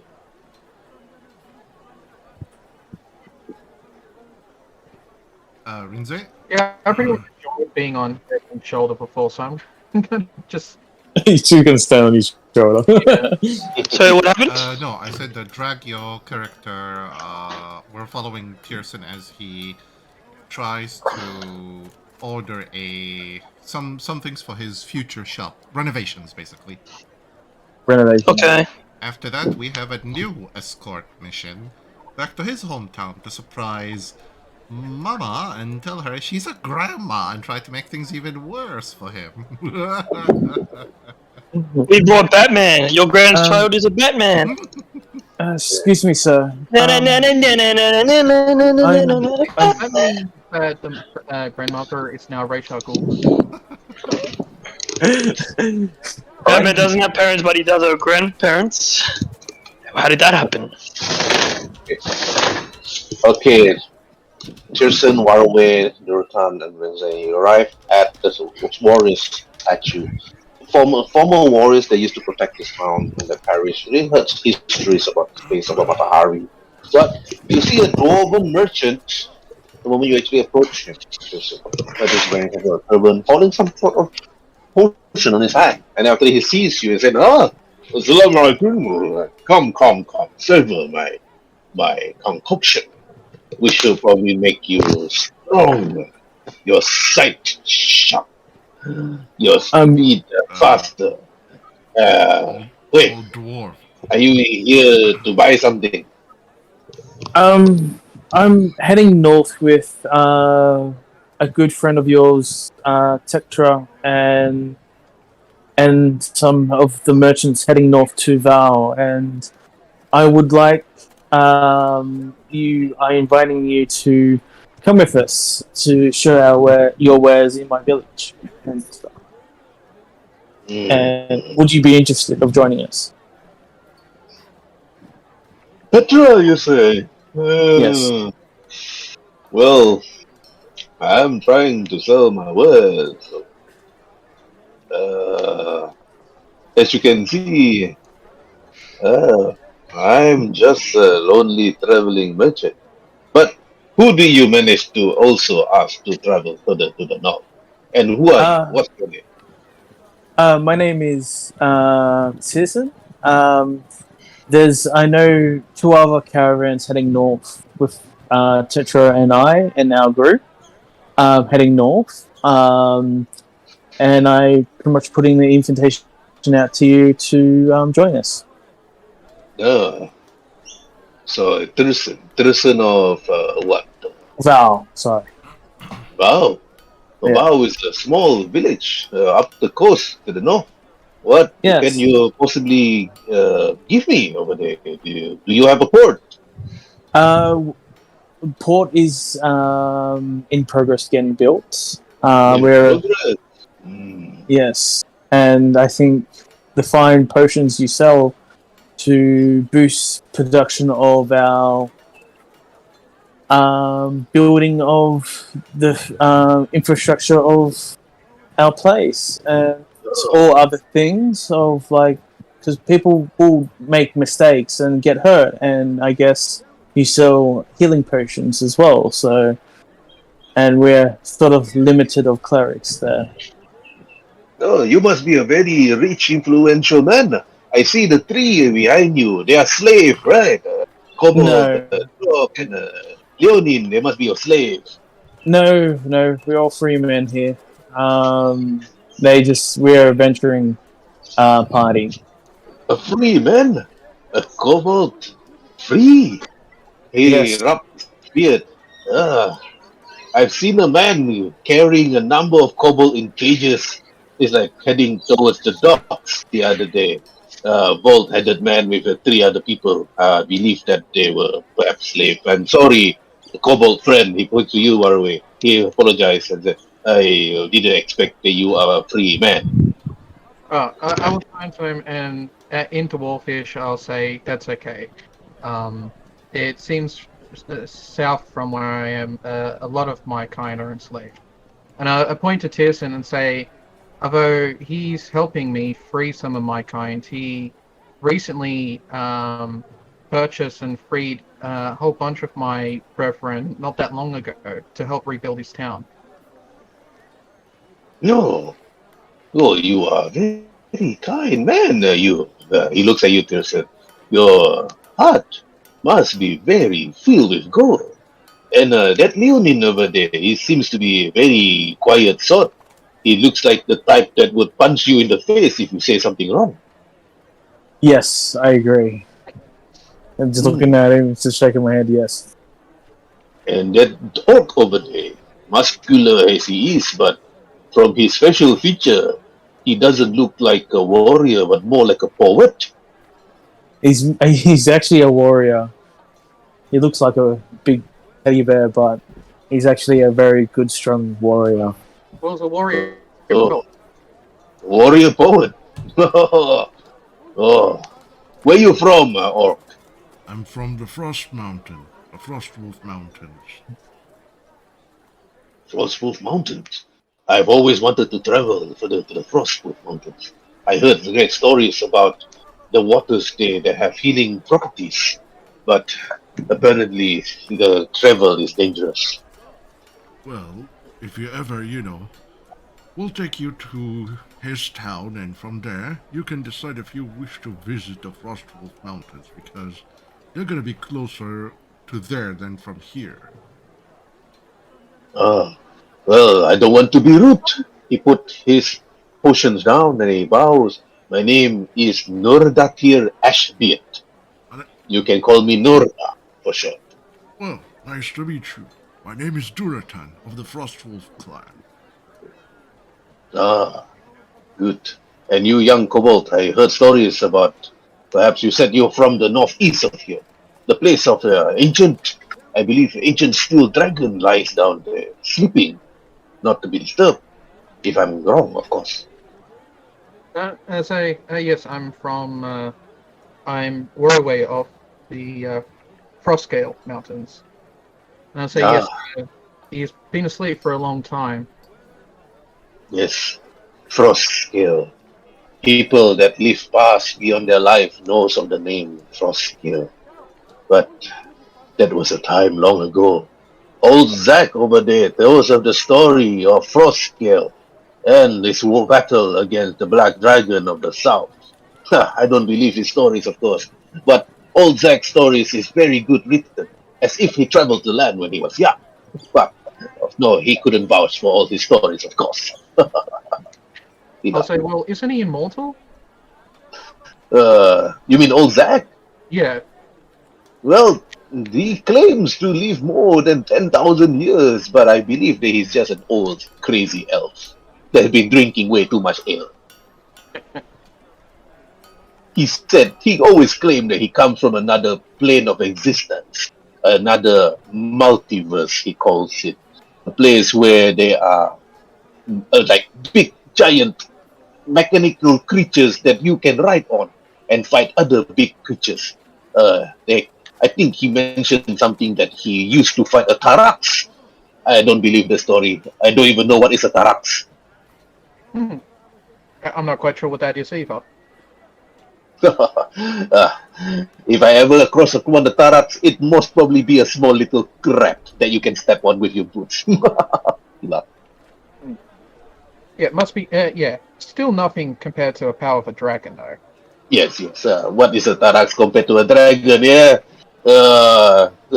But I don't even know what a Tarax is. But I do know what a dragon is. But I hope I not to see one. If I will ever see one, I'll probably piss my ass or something. It's ever. But this Tyrson, you have my thanks to Petra. Petra is a kind woman. She's very good. He She's is very beautiful. kind. She's very beautiful as well as wise. I remember the time when she was an adventurer herself, but unlike others, she did not take an arrow to the knee. But somebody else betrayed her heart a long time ago, and she's still heartbroken about it, and she still talk about it, but never get her, of course, drunk. I didn't know this about her. There are many stories about Petra that I've heard. Well, as a dwarf, you hear many stories, especially as travelers. But I'll be busy here selling my stuff. There are many other people that are willing to hear what I say. I will travel with you. Just say when I will leave by then. In 4 days' time, we'll be leaving this fine city. 4 days it is. 4 days it is. Okay, meanwhile, now Durotan to Rhin'zey to Tyrson Waruay. Durotan, what do you want to do? To action? I look to Tyrson and say, Who's the next person that we need to talk to? Honestly, I was literally looking at Tetra's boobs, and I'm not paying attention at all. The whole time Sorry. I'm berating you, you're just staring at a chest.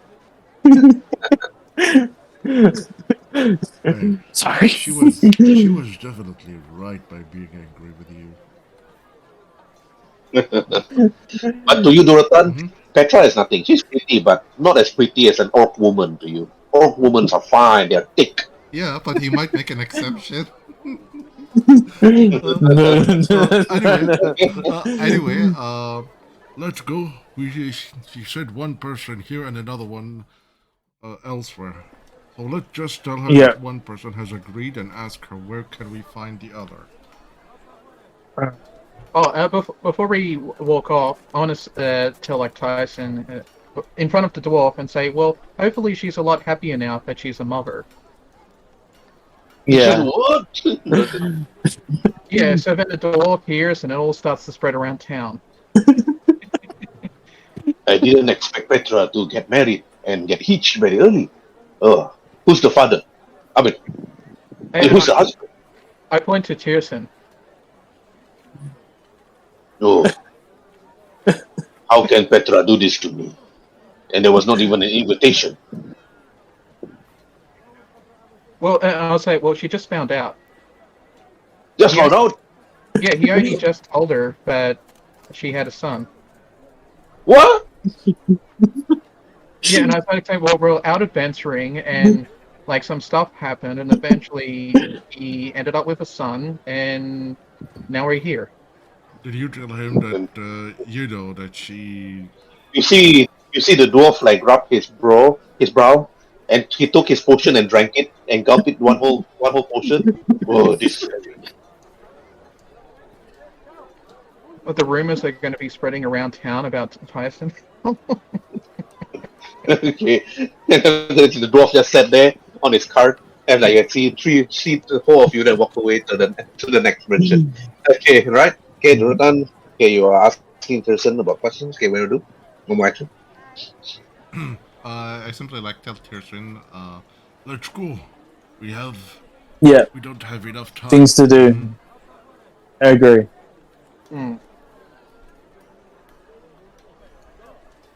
So who do we need to see next? So Tetra told me the three merchants to. I only got one name because I was too busy looking at Tetra's boobs. Okay. But what about that other merchant next to the dwarf, next to the statue? Huh? Oh yeah. And I point down to it looks like that's another traveling merchant. Okay. We'll go to her. Oh, that person.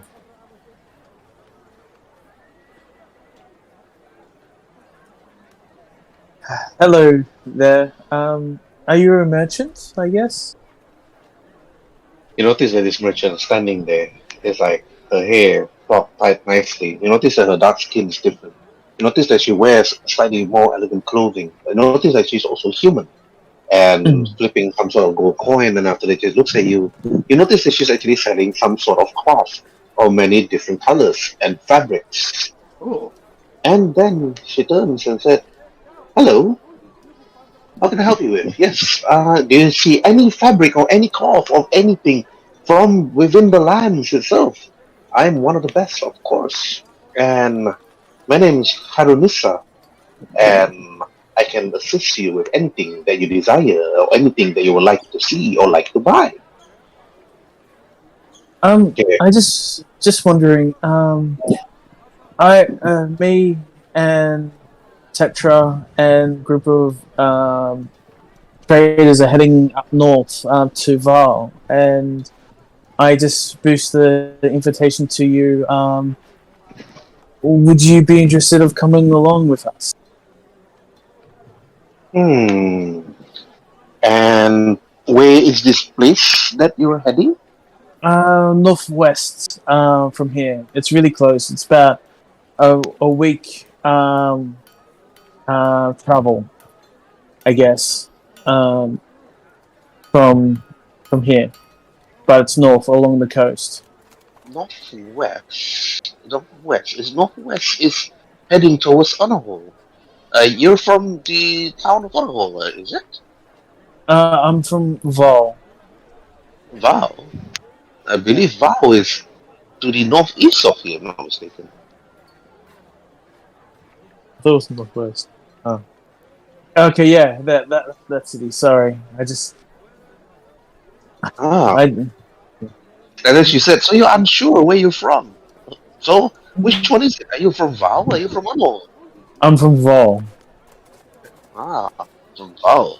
So, these three people, are they your companions or are they your slaves?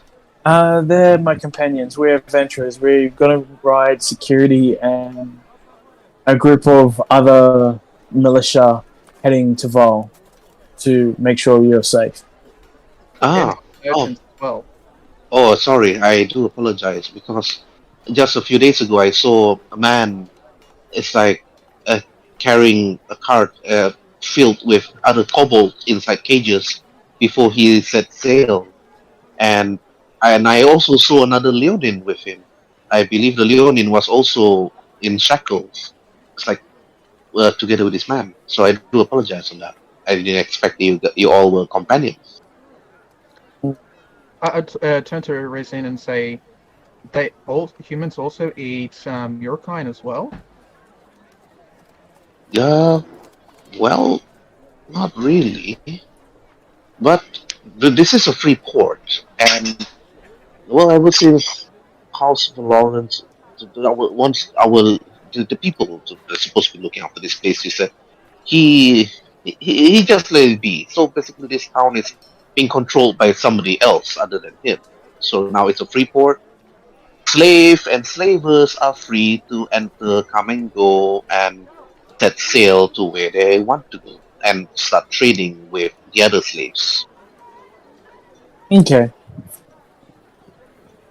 Yes. So, do you know where they went? Well, you may have to ask the people at the docks. I'm not really keen of heading towards the docks. Not really my thing. By the way, No, go on. by the way, I'm quite new in this town, and I recently came across I just purchased a shop front. I am preparing to expand, expand upwards. Would you know a good? As well. Yeah, and I was wondering, would you know anyone would love to rent out my lovely house, or could do the maintenance, the alterations to the house? Because I'm quite new of this city town. I'm just a traveling merchant, Anurisa tells you. I don't really know anybody in this town, but I'm not really close with much of the people here too. But perhaps you should ask the other merchants that have actually trade with the town itself or with the other traders that come from the oceans. You should be asking them if they are willing to, but not me. I'm just a traveling merchant. That's fair enough. Would you be still interested traveling with us to Val? Hmm. Traveling to Vow, but I heard stories that Vow is not it's not really much of a trading village. I heard stories that they don't even have a port yet. We're in between of putting enough infrastructure to the town, and we do need clothes to wear, and I don't like wearing wearing no clothes than some clothes. What? Because I saw your handiwork with the cottons in there, and I would very be interested of letting you set up shop in my village. Setting shop in your village. If you want. As long as it's cheaper than here, then it should be no worries. But are you willing to give me a shop? Do I have to pay for it or rent it out? You would probably have to pay or rent it out, but the price up there is quite cheap because we're a new town in the progress. Used to be a village, and we're in the progress of making it into a city or town, a bigger town. No. Is there any other nearby settlements next to Val? There is Honorhold. It's a few days travel to Honorhold, and I turn to Durotan and the mountains, the Frost Mountains as well. It's a few days there, and through other areas as well. It's in between hub, sort of speak from the ocean to yeah. Okay. Ah. And then she said, well, if you can actually persuade other traders to go, I would gladly go. Yep, I have the lovely dwarven man right beside her. He's coming with us, and I'm pretty much just seeing if people want to come with us. Only We- Northern tier? Is there somebody else? If it's only him, I'm not willing to go. And three other traders I have Petra met, as well? and Tetra as well, if you know her. Petra. Can you actually give me the names of all these other traders that's actually coming? That at least I would know. The other three I don't know because Tetra didn't tell me it. But come back to me once you actually have the names of the other three traders.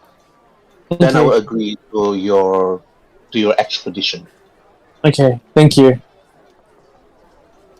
Okay. After that, all right. Okay, moving from right to left. Waruay. 2 actions to you. What you want to do?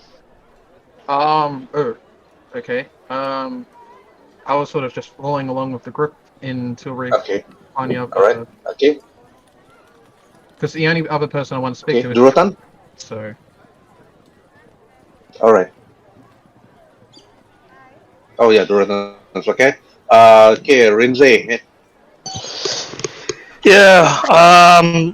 Wait, what does he sell? The merchant? Which one? The one that we were talking to. The female merchant or the dwarven merchant?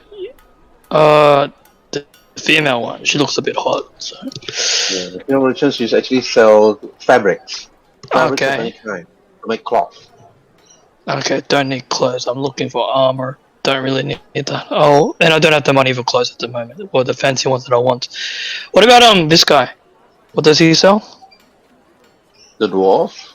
Yeah. He sells alchemical potions. Could be anything. It could be other. He is actually an alchemist.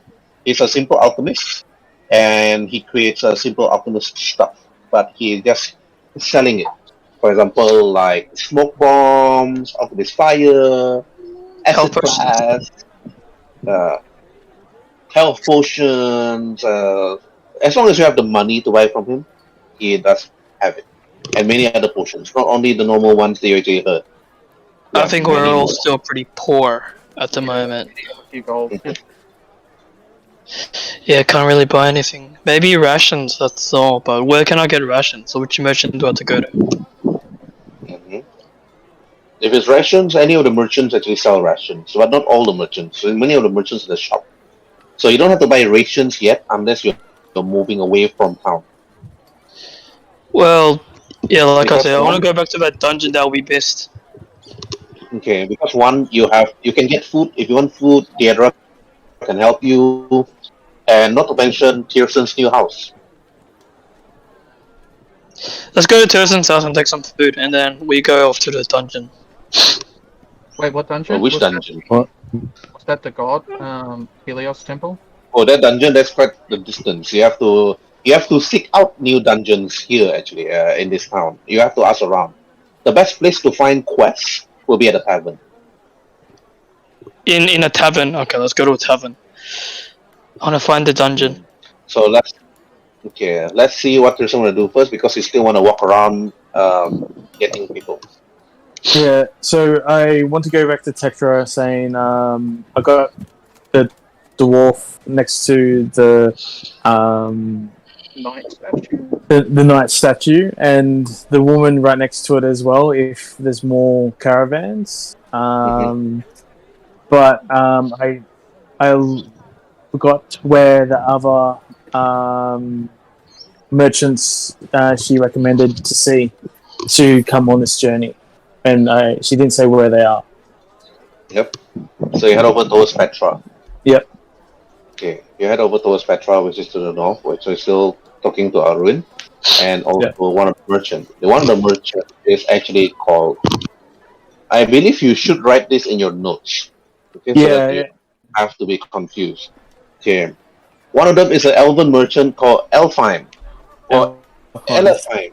Elephime. Elafaim. Elephime.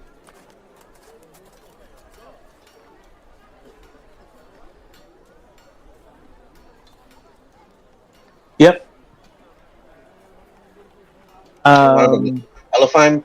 Okay, he sells simple stuff, simple tools, like simple weapons, martial weapons, some simple armor of small things, which he actually uses on his small little cart. And not to mention, he also sells small little trinkets, which is actually not much, but he's willing to travel with Petra because he wants to actually open up a shop somewhere which he actually feels comfortable, which is Elephant. Then after that, the other two is actually Urkan and Hadis. Urkan and Hadis. Ercan and Hadis. Hadis. Hadis. Urkan and Hadis.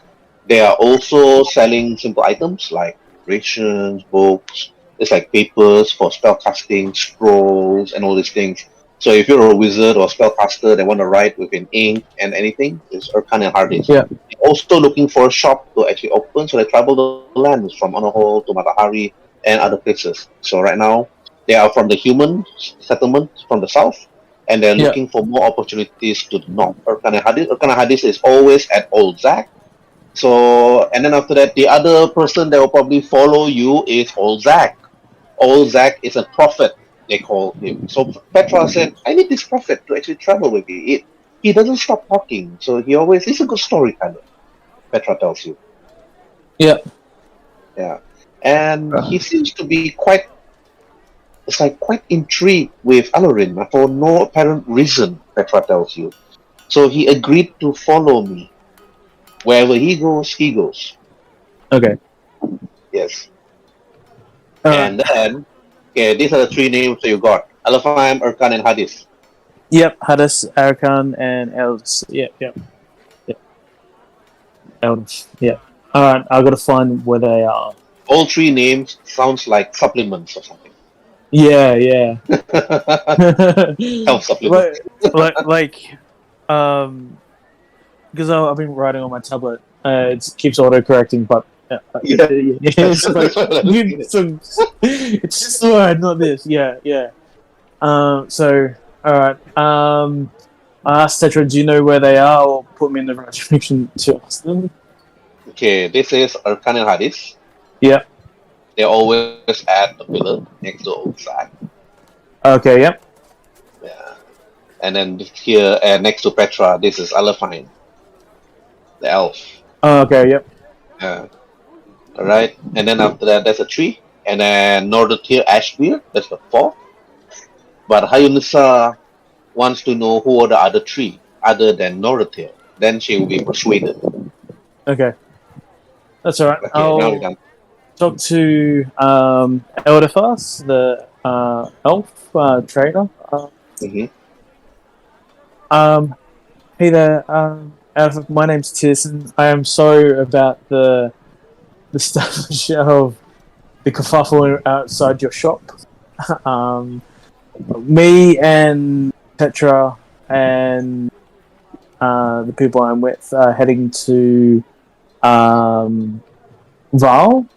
And I'm sending an invitation out to you if you are interested of joining our journey to Val. Elephant, the elf, with a tattoos over his face, his dark skin, they say, Yes, I understand. Petra told me about you, and I already agreed with her to head over Val, so you don't have to worry much about me. I will follow you as long as I follow her. Yep, thank you.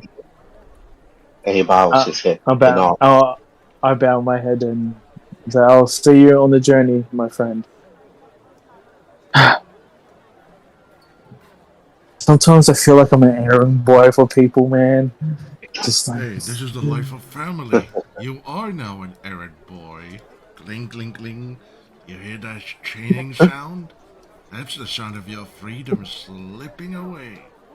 It's not too late to, abandon the family and, just tell them to stay at home while you take a nice walk on the beach and accompany us on never-ending adventures. And I then think- never come back. Exactly. I think she will. If you notice throughout the whole game, throughout the whole sessions that we have, it's like Tyrson is not really the combat type because every time he rolls for combat, he hardly hits anything. That is Oh. true. When it comes to talking, he hits it right there. Yeah. Imagine building a character that only does talking and doesn't do much combat. Because can't. I'm just a paladin, just terrible at it. Yeah. He's a paladin by name. I think it's like the mother one day was like Tyrson is like, Mom, I want to be a paladin. Okay, son, you're a paladin. Go ahead now and slay some monsters. But he can never hit anything, But when it comes to talking, yeah, that's a different story. Okay, Tyrson, you arrive. Where old Zach is like speaking again about the times of trouble, where the sun god stabs his spear and the ocean engulfs the land. But you notice that two companions, Urkan and Hadis, actually talking and listening to old Zach, and then they notice you. Ah, so you must be young Tyrson. We see you walking around town trying to actually talk about the merchants to head towards Val. Yes. Yes, Tyrson, we heard what Petra said. We will head over to Val on the 4th day, and you will lead us there to safety, eh? Thank you. Urkan Hadis said. I creep to the speaker in Elvish. I say, my name is Tyrson, and Tetra would love to have you on our journey to Val. Would you be able to join us in 4 days' time? Leaving in 4 days' time. Old Zachlin speaks out. The time has come for me to leave and reach out to the lands where you tread. Where you go, your words will be wise, but be careful of what you will say. Where sometimes peace will follow, or blood will be in your vein. And then after that, he speaks out. He doesn't make any sense to you. He agrees. He just agrees. Yes, I'll follow you. Yep. I bow and thank you. Give him a weird look and head to the lady, the cotton lady, and say I've got 4 traders named. Give him a minute. Who are these traders that's willing to travel to Val? I will discuss that. Zach. Oh, Zach? She raised an eyebrow. The old man. Yeah, he's coming as well. She laughs. The elfling. It's in order correct. People. Elflin. Can you say that again? She asked. when I actually typed it in autocorrect and I didn't realize that's what I was saying earlier. It keeps autocorrecting. Yeah, elephant sounds like elephant. Health supplement product. Yeah. Yeah. Right. He said elephant, and she said, the elfin. Then Arisa said, yes. I sometimes see him at the other statue, Pretonov. That's his location. And who are the other 2? And Ken. Who? Yeah. Siakin. Yeah. Who are those? Yes, I don't know who that. I point over the 2 merchants in the corner of where Zach is. They 2 are coming as well. And then she picks. Urkan and Hadis. Yes. Oh, okay. It was two of them. Then that's good. Ah, that's three, including Northern Tier, Ashbeard over there. And then, alright, if that's the case, then I will follow you. Thank you. We leave in 4 days' time. Hmm. And I'll see you then at the gates in 4 days. I'll see you at the gates in 4 days' time. I Okay, bow. and after that, And that's done. This is that's simple quest. Okay, so okay, what's next? What you guys gonna do? I'm going to the merchants over here and to find out. No, the tavern. I think the tavern will be the best place to go to You can find. always bring more merchants. You don't have to fix Yeah, to yeah. more. Okay. You can always ask more. All right. I'll ask this friendly guy. Hey there. My name is Tyrson. I'm.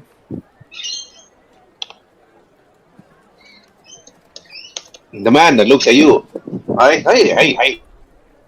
My name's Tunai. And are you here to buy my stuff? I sell the best dates in the land. The number of fruits that comes from the many southern lands and from the east and from the west. Merchants deal with me. I'm the best of the best, of course. Others are just not as good as me, of course, but you can favor the dates. You can buy many of the ingredients here to make elegant potions. If you're an alchemist, of course. And if you're not, you can always buy them for food. I have good berries, blackberries, whatever berries, anything. I try to like bit in like to say something and the guy just keeps talking. Yes, it's a merchant. Okay, right. Uh, What do I do? um, I I just I came across a place I just purchased in this fine town. I just looking for a person to do some renovations for me. And would you know anyone by hand does them in this town? Somebody that does the renovation. Uh, a renovation. You're a new merchant, eh? Somewhat, yes. Ah, well, they roll for persuasion.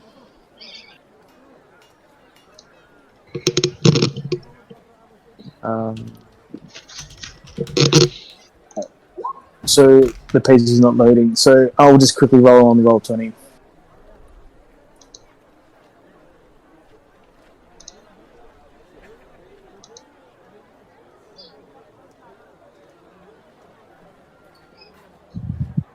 What's your score? I can't see your score. That's all right. Just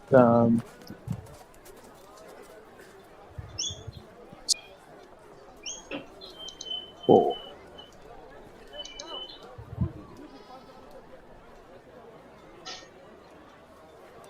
why everything's lagging so much.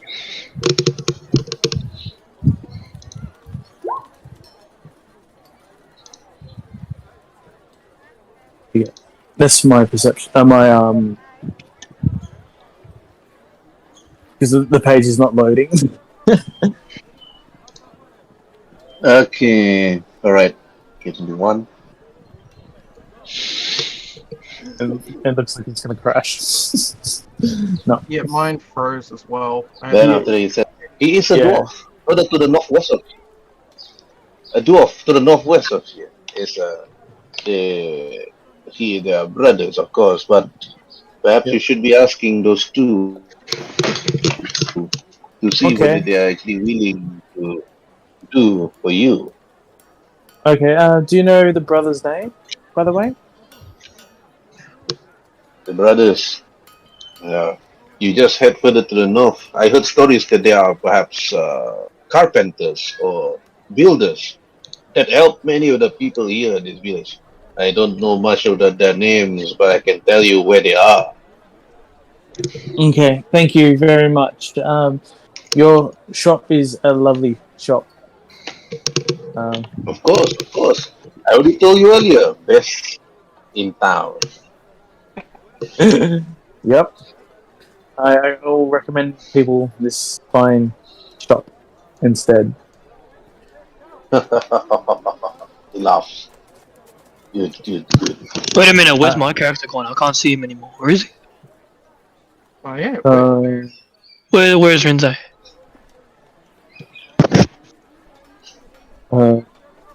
Where did he go? So much. It's fine, Boldo. Fine Bobo. Yeah. Fine. Where's Rhin'zey? Oh my gosh, where did he go?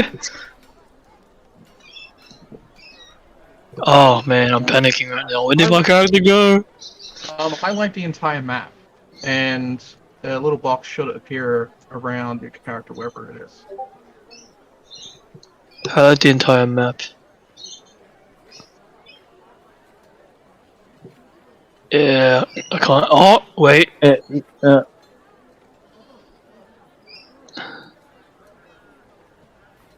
you may need to zoom out a bit, but if you go to one of the corners of the map and just highlight the whole map, it should come up with options over your character when you do that. He's kind of invisible at this point. Hang on. DM region. Let's just assume Rhin'zey is walking around town Yeah. and admiring the view, checking everything out, and then looking at the townsfolk, the thing that's been selling all over the place. It says I'm in front of a temple or whatever that place was, and I can't actually physically see him. Nowadays, I think you must have moved him somewhere Yeah, near the pillars. When did he go over there? I have no idea. He's hiding from himself. He's checking the camel. Alright, Right. I'm going to Petra and to say I have all 3 people coming with us, plus an extra 4th one on our journey. She's a fabric person, sells fabric stuff. That's what it said. Somebody that sells fabric. Okay, maybe we need somebody like that. If we were to actually make vow into a trading town. Exactly. I didn't. Yeah. By the way, do you know these 2 dwarves lives in this village? I can't remember their name, but she said this trader said they live north of here. No, Do you know them? Petra, I don't know of any dwarfs around here that are good in building making. I don't really talk to many of the dwarfs here. You may need to ask around to see. That's alright. Thank you. I'll catch you and give her a wink. Then I head towards further north to this guy here. I asked, I'm looking for 2 dwarves. They carpenters.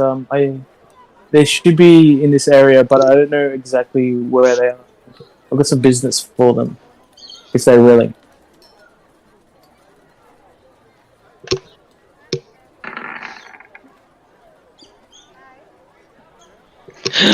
Finally got a natural 20.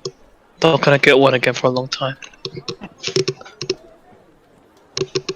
So, I guess they're there. That's them there. Yeah, that was one of them, but it was Yeah. Merchant was mentioning before. Okay. Hey there, my name's Tyrson. I give him a bow, and wondering, would you be able to do some altercations to my house, if it's possible?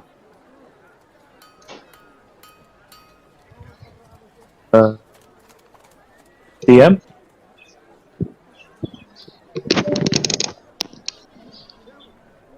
Oh, looks like the DM is gone. Herb, hello? Aizen, do you know anything that was happened? Herb, where did you go? Oh no! Oh no, the game's broken. There's no DM, man. Herb. My internet was down. No, that's Oh, right. okay. So No idea what happened. I asked the dwarf introducing who I am, and would you be able to do services for me for my building? I gotta up build. You see the dwarf with Yeah, his hammer, the yeah. goggle on his bald head, a small little beard. They look, So you're new here, eh? Yes, I Ask am. you. I And where is your new shop? I recently took over the shop of a merchant south from here. I actually didn't get the people who passed away name, so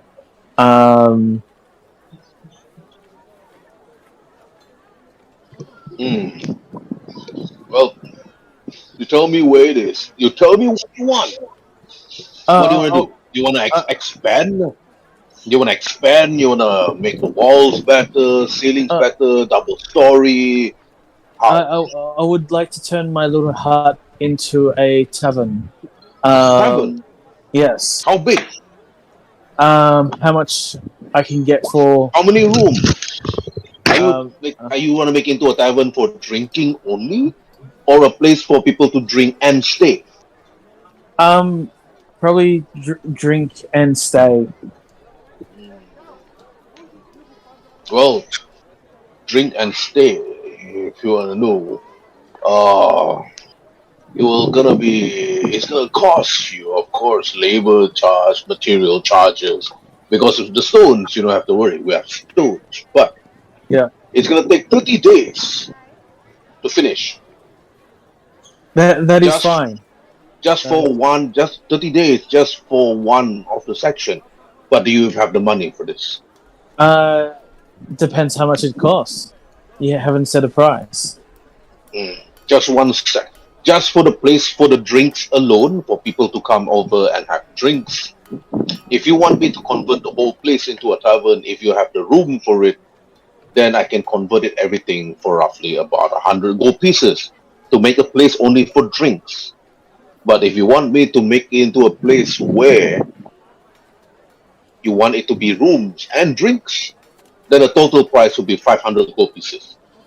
I need someone to run it. Yeah. I turn to Waruay.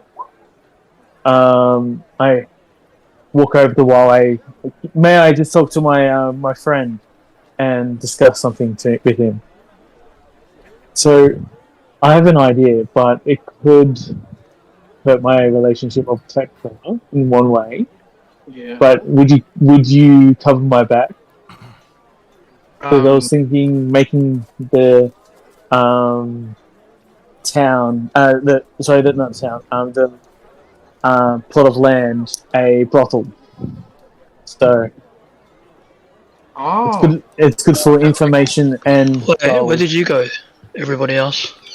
My character is near Tetra because I was having dinner and I don't know, like my character doesn't know where he went, so I just like here. Okay.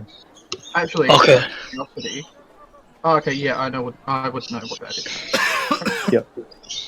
So, what do you reckon? But well, I said you will. Do you want Tetra to work there? No. It's pretty much a. All right. I tend to. That's right. I turn my back. Then, so is it 150 gold to make it both? Is that correct? To the dwarf? Vanity, the dwarf looks to you. He said, do you want to change the place that you have now into a drinking pub? Or a place for drinking and also for resting? Resting and drinking, if it's possible. then the total price will be about 500 gold pieces. All right, just a drinking place. So Oh wait, I'll talk to him in Dwarfish and say, but perhaps we can work out some type of a deal then. Is there something that you're looking for that, say, isn't gold? yes. And say, a friend here can acquire many things, and I'll wave my hands in the air. Well, I have nothing that I want. I'm just a simple carpenter and builder of this town. But if you want, perhaps you should actually talk to the lord of this place, person that looks after this whole town. If not because of him, material costs and everything else will be lower. I have to up my prices because there are certain individuals that wants to have a cut of the profit. And since you're new here, you'll most likely be visited by these people sooner or later. Okay. So, because I'm gonna rent the place out, and I'm just gonna have top half where they can live, and bottom half that's where the shop is. So, that's why I said a drinking sort of thing. Because they can alter it a bit if they want. Because I'm not sure who could it be able to move in if Well, they specifically want. Yeah. Maybe if you speak to the law, maybe Yeah. you could get a loan. Yeah. Or he might be willing to cut down the cost so you can afford it. Yeah. Do I you might. have 500 gold? It's 500 gold for a drinking, drinking tavern, without people saying. And how much for just rooms on top? Just add another layer of building on top to the dwarf. Tells you, why don't you just open a place for people to drink? Just maybe only 4 chairs or 2, maybe 3 or 2 chairs. And then you have to actually manage the place by yourself. That will be cheaper, of course. That'll be about only 200.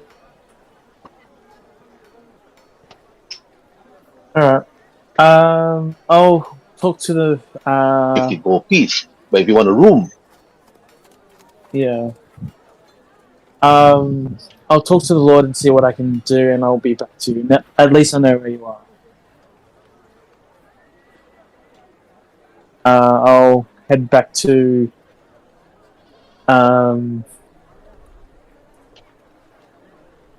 Petra and say we'll head to the bar and the drinking house. And by the way, do you know where the mayor of the Lord of this town is?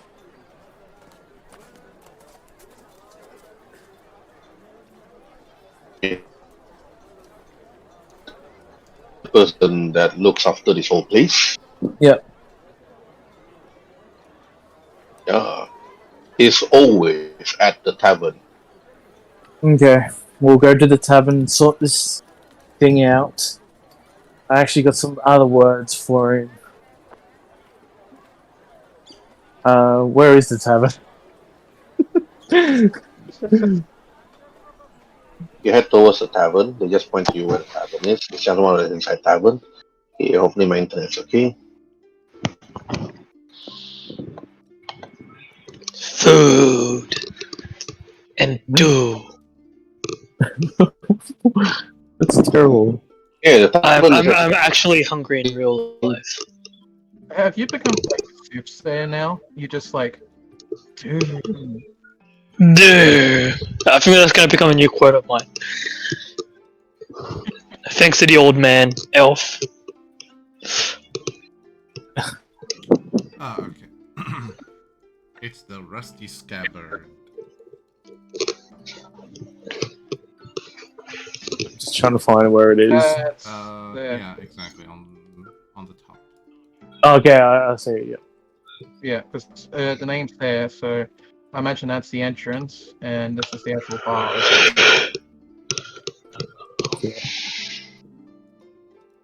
With a staircase leading down to what looks like what? Room? Rooms, yeah. Yeah.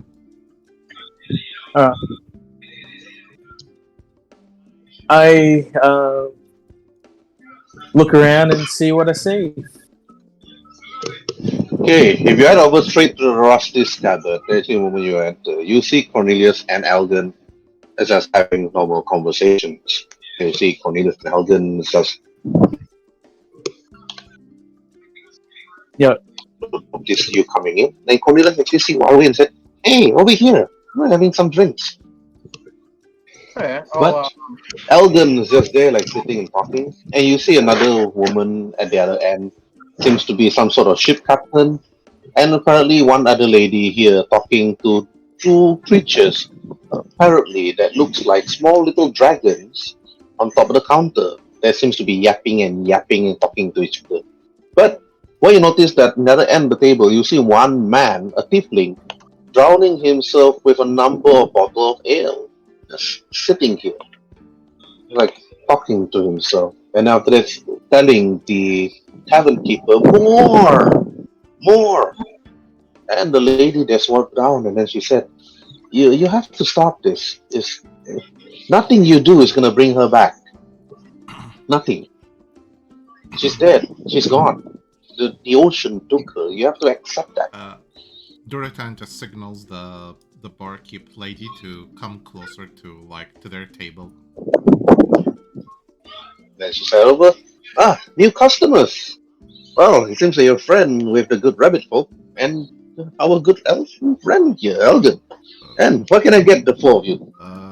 Nothing for me, but what's up with him? He seems, drowning his sorrows in every bottle of grog and ale. What the hell did he lose? A family? Zarata over there? Huh. Well, I can tell you one thing. He's been like that ever since he's lost his wife and daughter at sea. Oh no. Who is he? Is he like, That's- local fisherman or what?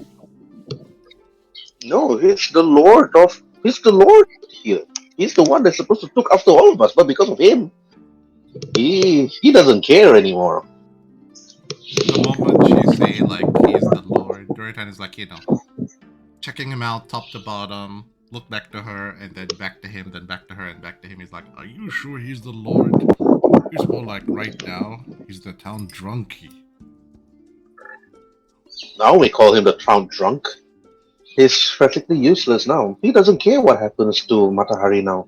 There's this reason why Matahari's been taken over by this bunch of pirates that recently just arrived like weeks ago, and calling themselves the Brotherhood. And now the Brotherhood is hiring all these thugs and brigands to work for them. Hey, even the town's guard doesn't really care. I mean, they're under their paycheck now. I'm trying to survive. The Brotherhood?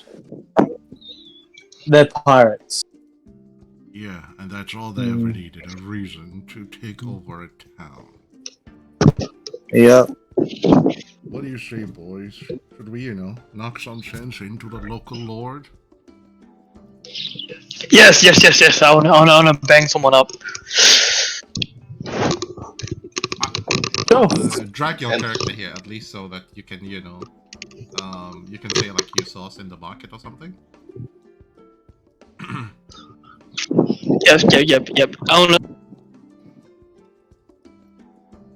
Okay, Waruay. Okay. Sure. You can roll for dexterity for that. Just a simple cough. Oh my god! I just turned off my mic by accident. Okay. You heard the stories, like Durotan. Rhin'zey also heard it. The local drunk is just here. Apparently, so-called Lord, unquote, unquote, of Matahari. That doesn't seem to care ever since he lost his wife and daughter. So, what are you guys going to do to him? What do you guys want to do? Waruay managed to steal a cloth from the table without I anyone noticing. slap him. It's like, snap out of it, man! And then just bitch slap with claws. Alright, slap him. Okay, roll for persuasion with disadvantage. Oh, okay. Persuasion with disadvantage. 1. Okay. I was praying for 20. You slap him in the face. He's still holding his ale in his hand. The moment you slap him, pop, really hard. It's like, no, no matter what you do, no matter what you say, I'm not gonna change my ways, man. I'm not gonna change my ways. Can I And try I him don't again? really care. I do it again. It's like, no, you have to. You have to. And then persuasion. Persuasion disadvantage. No, I you and approach- you and whatever you are, I don't care. You can slam me down, you can throw me down, you can break my bones, but nothing you do will just make me stop thinking about them. Oh man, okay, what do I do? Okay, I'm out of options. your two actions done. Hey, Durotan, we're gonna do 2 actions. Basically seeing him doing that, I'm like, I just walk to him and say, And does drowning yourself in ale is a reason for you to, to remember them by? If they were alive, they would have walked out of your life centuries ago. Do yourself a favor Oh. and make this town a place worthy of them remembering you for who you are. A person who overcome a loss and defeat even death itself to help them. That way your own child and wife will look over you with pride in their eyes, even from the heavens. Okay, roll for persuasion, disadvantage. Ooh. oh, okay, oh, here we are. Why? 9. Man, I looks at you now. Should have asked me. I was never drunk. I was never drunk. Before this, I was never. And then after that, the lady, the bartender said, no, he was never drunk before this. This only happened because he lost them. Then he just don't care anymore. It's not because he drinks. The town guards stopped him many, many times. Oh, inside one hill. He's like, you don't know, he's just completely a drunkard, Rhin'zey. You notice that he's completely drunk. He's not even sober at all. He's completely wasted. And then the bartender is just like, never keep what you said. Even when he tried to leave, he tried to jump off from the ocean. He tried to hang himself. Many of us have stopped him from doing so. This is the only place that's safe for him. Can I pick him up with my strength? Because I'm pretty strong in the strength area. And then shake him. Shake him like a baby. Shake or It's like I grab him and I pick him up and I snap out. Okay, but that's Okay, you grab him by the collar, you shake him, and while Durotan is trying to actually do something, hey, Durotan, one last action before I move to Tyrson and Waruay. That one is a barrel of water, right? Yeah. I just go to that barrel of water. I'm pretty sure there's like, a small bucket of cleaning and whatnot. I just fill the small bucket up to halfway with clean water, just so I won't make that big of a mess. I bring it here, and I simply on top of him to wake him up, while saying to him, "Snap out of it!" And I want to aid Rhin'zey with this one. Yeah, you pour water on top of him. Step out of it and roll for intimidation. Okay.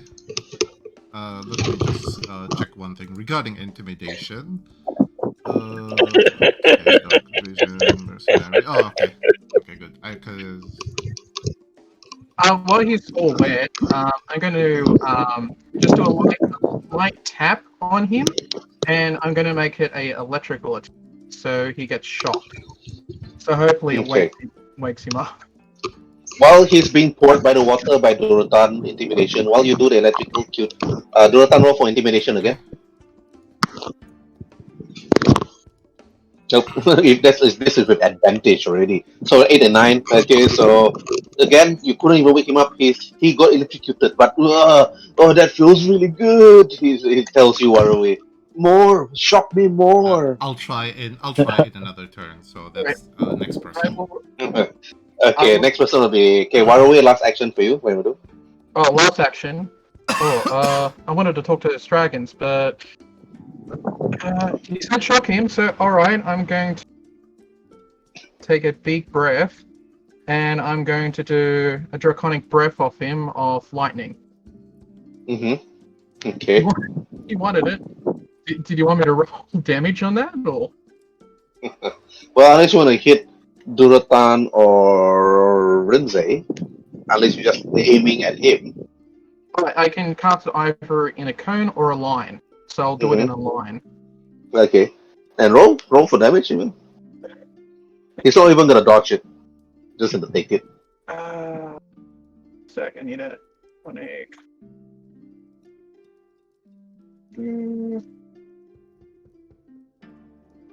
Oh, just a sec.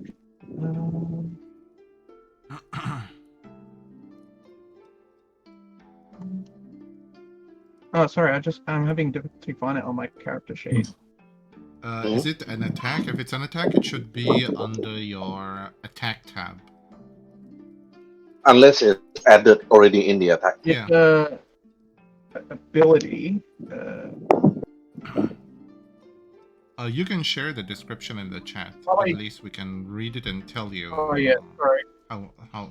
Just give me the damage. Just give me straight. Just roll for the damage. Should be okay. Channel in 30 foot.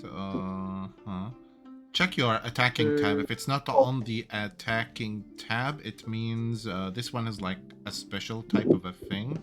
Choose the damage die. It's a breath attack. Okay. Martial artist dice. I forgot what it is at this level. Just give me a sec. I think it's 2d6 for a level 3 monk. Okay, just roll for the damage. Just roll 2d6. Yep.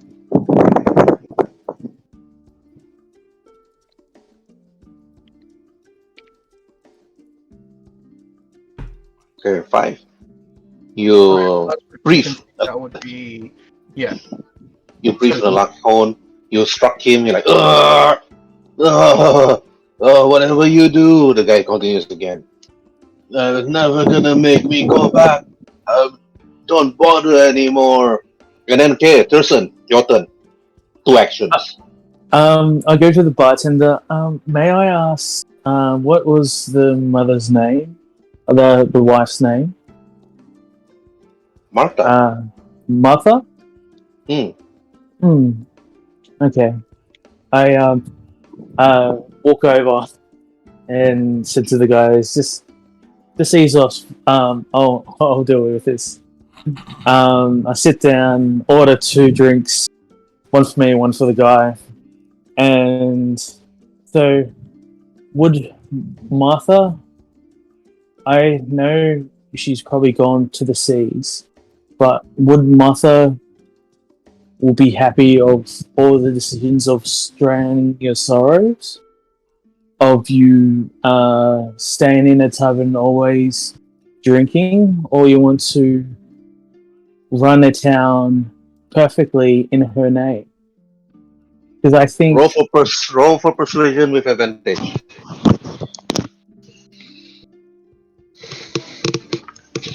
Would you like to be aided? Yeah, sure. I'm already going to get an advantage on it. So Advantage and advantage. The 8 another way advantage will just give you a +2 bonus. Oh, okay. Even okay. Better. So let me just roll once. Yeah, with advantage. Yes. Yep. Advantage with +2 now. Okay, just roll twice. Yeah. Just gotta what? Some reason. Yep.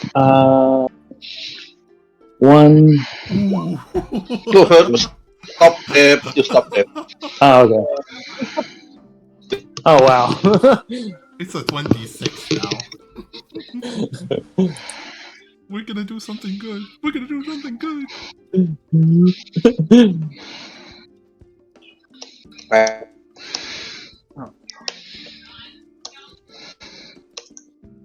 You said Martha. Yeah, Martha.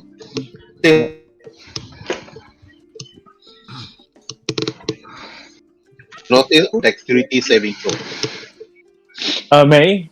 Yeah. Everybody around him roll for dexterity saving Oh, throw. okay. A dex saving throw. Oh. Oh, Okay. sorry, what saving throw? Dex saving throw. Dexterity. Okay, yep. Gonna kill us all. Okay, Durotan pass, half damage. Tyrson fail. Oh, I didn't mean to click. Oh, you're kidding me. Waruay fail. Okay.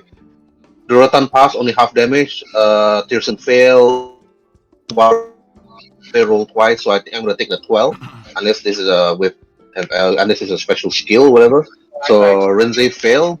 So those okay is 18 damage. Okay, Rhin'zey received 18 HP damage.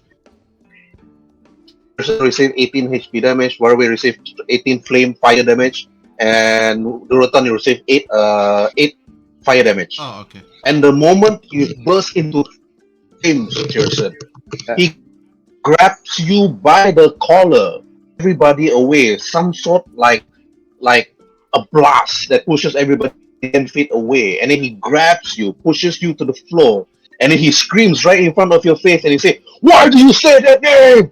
Why do you say that name?" And why do you say Martha's name? Martha, yeah. because she wouldn't be happy. Like, honestly, if it was my partner doing this, she would be very disgusted with myself. She wanted you to live because she really loves you. And if I know her name is hard to salt on a wound, it hurts. But sometimes someone has to tell you, this is not for you. This is not your life. She didn't want you to live like this. I know that.